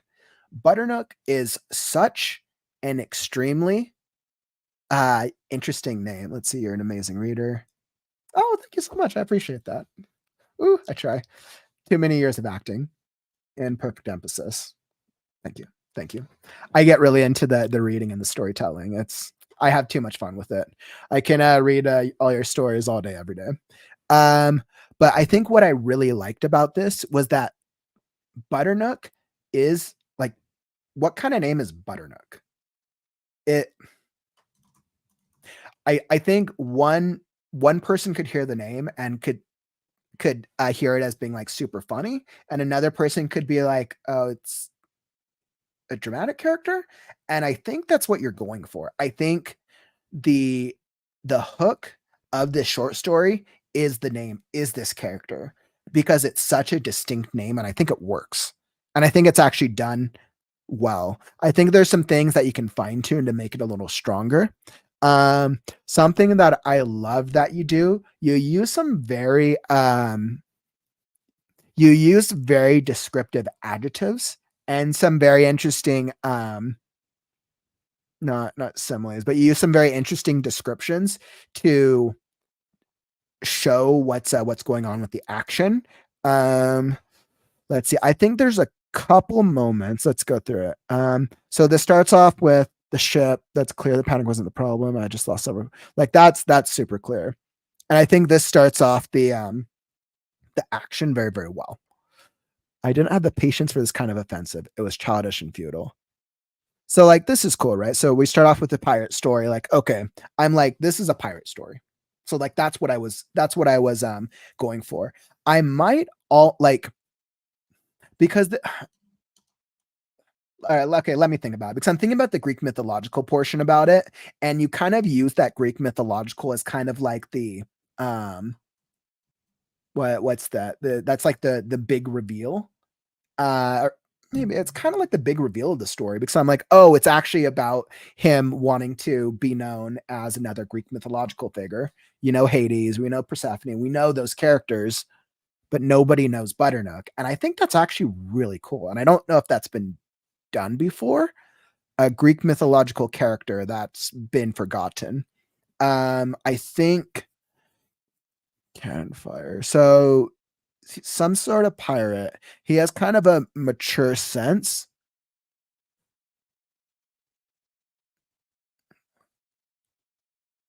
I think the only thing I'd want from the beginning is I would want maybe some type of description about what Butternook looks like. Beyond his name, which like I'm basically judging what I think of him based off his actions. And if that's what you're going for, great. But I think if there's any one thing you want us to think about, like Butternook, like what people are going to come into this with such different expectations. So let people use their imagination, absolutely, but you want to guide their expectations with hints. So I would suggest some type of description, even if it's like a brief thing about what he's wearing, what he looks like, an object that he's holding, or something. And I think in the adding it somewhere in this, even as like around this area, would be very beneficial because I want the reader to be hooked into Butternook in the first paragraph because the hook of the name is will attract readers in and of itself. Let's see what that I steered the ship closer to the predator. Yeah, I've been falling to the ocean as the ship cracked into the others. So with this part, so we would fight as the ship cracked into the other. Swords began to clash. I faltered in my step and fell into the ocean. As I attempted to jump over, utterly humiliated, I dove down and swam Fault as the ship cracked into the others. Swords began. I would say just a little more description. I faltered into my step and fell into the ocean. So was he like next to a railing and he fell over? Was he on like what part of the ship was he on? I think because it feels a little sudden. And it's like if you do it just this one time, I was like, okay, that's part of like the style. But I think there's a couple times where you do it where the pacing in the present moment feels abrupt. And even though it's an action sequence and you want it to feel quick, I need like an additional description so that way I'm clear. And fell into the ocean as I attempted to jump over. And I think this is why. So he fell into the ocean as he attempted to jump over. Jump over what? Was it because he was trying to jump into the other ship? The ship cracked. And I think that would be my recommendation for that. Utterly humiliated. I dove down like, that's great. And found the netting. So like, this is great right here. The water, misty and warm, felt like home. Perfect. The adrenaline surged my veins. Yep. Like that. Once again, really good description. As I was climbing up the net, the shouts sprinkled themselves in my ears like wildfire, spreading into an innocent village. I like that. I like your use of description. Once again, I think that's really cool. I kept going about their business. I screamed at the wake up. Don't let me get through this. Stop punishing those who attempted to inflict damage upon me. Okay, so I think this is where I wouldn't say I got lost, but it confused me for a moment. So he's climbing. So he's on the boat. Butternook's on the boat. He falls off, or he tries to jump off. My guess is he's trying to jump onto the other boat and he falls off. And then as he's climbing up the net, you use a description like this: wildfire. So the shouts sprinkle themselves into my ears like wildfire, spreading into an innocent village. Now I like completely blanking on what type of thing that's called. I think it's a simile, but the houses. Then you start going into this description here that now makes me think, is he in a village right now? Because I thought he was on a pirate ship. And I think that transition just needs a little bit more description. Now, if he's climbing up the pirate ship and he's remembering about what's going on with the houses and like the burning and everything that happens there, like that's fine. That's perfect. Just more with the transition. And I think it's like with the same opportunity with him jumping into the other boat, just a little bit more depth. I would say it's specifically called descriptive adjectives when transitioning an action thing that happens. Use just use more description for that part, just so it's clearer, because you don't want your reader to get lost. You want to minimize the chance of a reader being pulled out of the story and being like, wait, what's going on? You never want that to happen. Let's see. So the house is prone with heathens. Like, this is great. Once and this description in the village is great. Like, without punishing those who attempt to inflict damage. Like this right here. My name is sacred. I am Butternook. That beautiful. Beautiful. That is great. And that is such a cool moment because it's about his belief. Don't let me get through this without punishing those. This talks about his character. 1, 2 rows of force couldn't resist devouring humanity and its blatant drive. Those are what went aflame first. So there's a village that's aflame in fire. The forest couldn't resist devouring humanity. I would say just another term for forest. I think you're going for flames, but now forest makes me think like, is there a forest next to the village? But the flaming, that's great. Whistle and smoke into ash like spent money, honey. And this is funny. If you're going for comedy, this is comedic.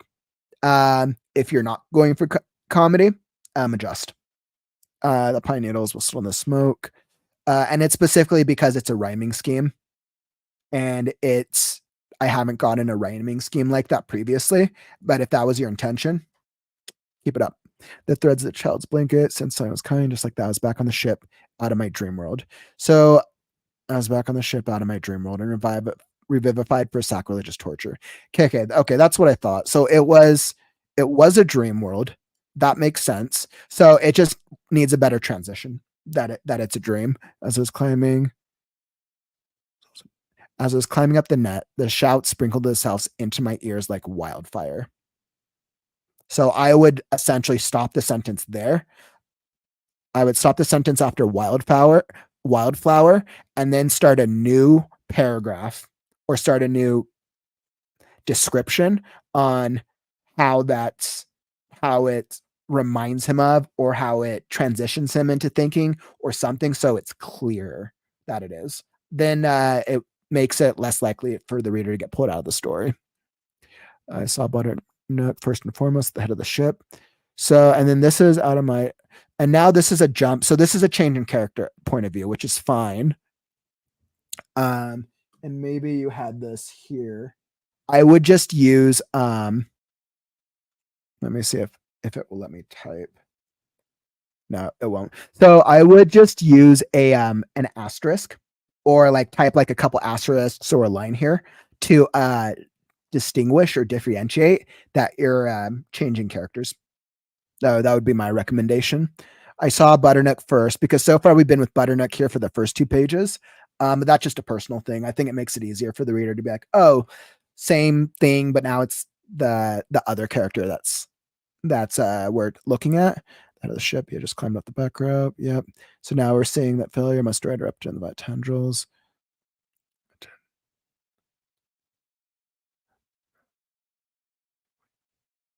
That's right, little doggerel with his pet puppy.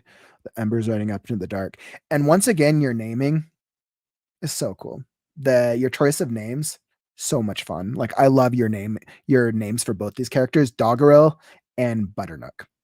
I would almost maybe start this section with little Doggerel, so that makes it even clearer that now it's little Doggerel's point of view.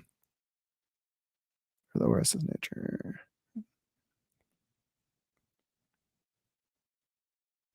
Yep, so this is the stepping stone of the deviation.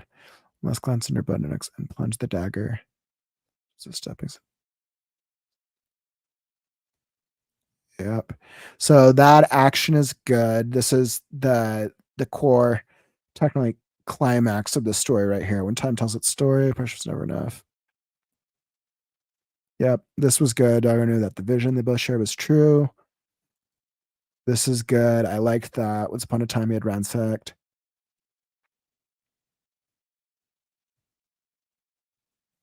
And you see, I love this section so much. Like, I love Greek mythology. I would almost like I would almost throw a couple more references of Greek mythology earlier in like the first section of the story. In all honesty, I think it would help set up the world a little bit more. But if you're trying to use it as like the surprise, then do very subtle references, very, very subtle references of like what like style of ship would we see in like Greek mythological stories? What style of clothing would we see in like a Greek mythological story? Like things like that, if you're trying to go subtle. But like I think this was my favorite line. Just like that, tide of battle shifted. Yep. That was good. Butternook's coming out strong. He's gonna win. The description is great. Imagination reverie of epiphanic bliss, satisfying turmoil and purging cacophony. Perfect. He ran from his house, fumbling for the pup. The lapping flames welcomed him into the fold. And the one to constrict himself, and the one to explore the mighty ocean. I'm like, this is great. I think Thunderstruck, once again, the world had carved out a lung for him to devour. I think my only my piece for the ending would be to adjust the present moment for this last section, because I thought that they were on a ship fighting each other, but now he's running from his house. So it makes me think that either we're going into another like memory, or there's somewhere else, or it might be a skip in present. So I would just make that a little clearer, because your ending, he had been the one to constrict himself. No, from verse mythology, his name. The ending is so perfect. Like this portion right here, so perfect. Like this solidifies what you're telling with Butternook as a character is like That's gold right there. So yeah, I think those would be my overall comments for you, Matthew. I think you're doing some really unique things, and you have a really unique voice, which is really cool. Butternook, like the story at heart, is a really great idea. As I walk away from the story, Butternook and Doggerel are like kind of like ingrained on my mind now. I kind of want to know more about them.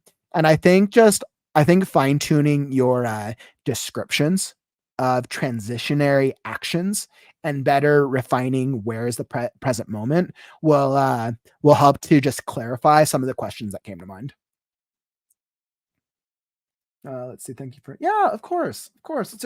It's a great story. Like once again, like you should be really proud of yourself that you wrote like a super cool story. And I believe you said this was a short story. Write more. Keep on writing more short stories. I've been doing writing. I've been doing writing 30 minutes a day for about 48 days now. And in the early, my first like 10 to 15 days, I was doing one short story a day. I would look at a picture and then just write a short story. It wasn't until one of the short stories I got more inspiration around. And then that became the last Scarecrow piece that I was working on earlier. And now that's almost 100 pages. And I know that's probably going to be like a 300-page fantasy novel. So like keep writing short stories, and then like ones that you like with like Butternook, like expand it if you want, or just keep doing more. Like that's great.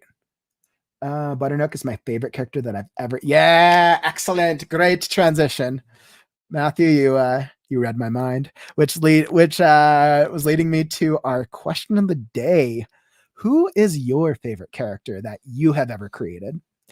I want to so in any of your stories, or if you've in any story you've written previously or currently, who's your favorite character? Um Butternook. Yeah, Matthew, I actually completely agree. Butternook is a very like distinct character. And I think even from your story, I think Butternook as a character is actually very well fine-tuned.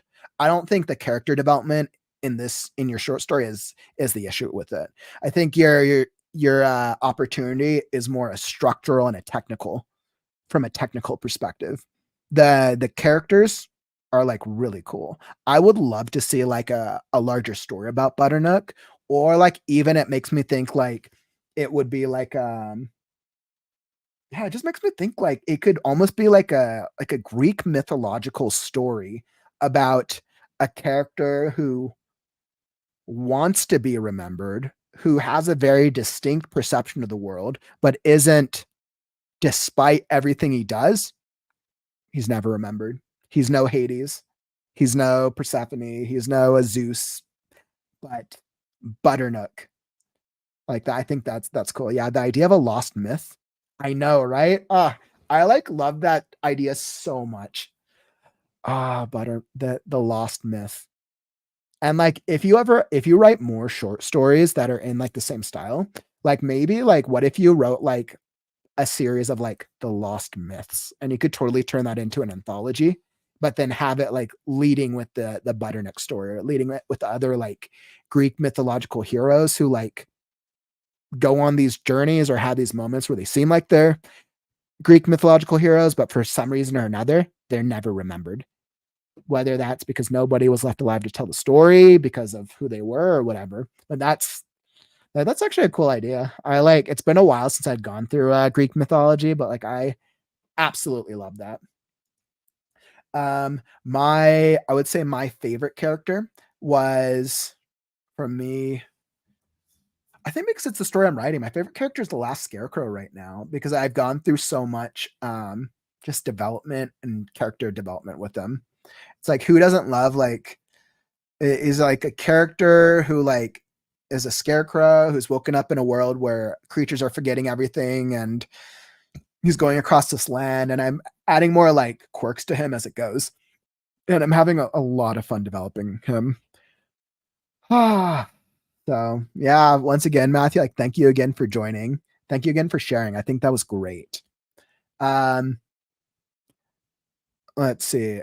So I think because we've been streaming for a good little while, I think I'm actually going to skip over doing the second writing sprint. But I do want to say that if you found any value from this stream, don't forget to like and or subscribe or follow, because I'm here working and writing every day. If you've had a long day and you want to just come read with me, come join me.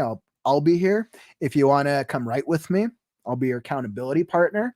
And every Saturday I will be doing live critiques and reviews. So come share them with me next week. Yeah, absolutely. I'm working on my my story, The Last Scarecrow, every single day.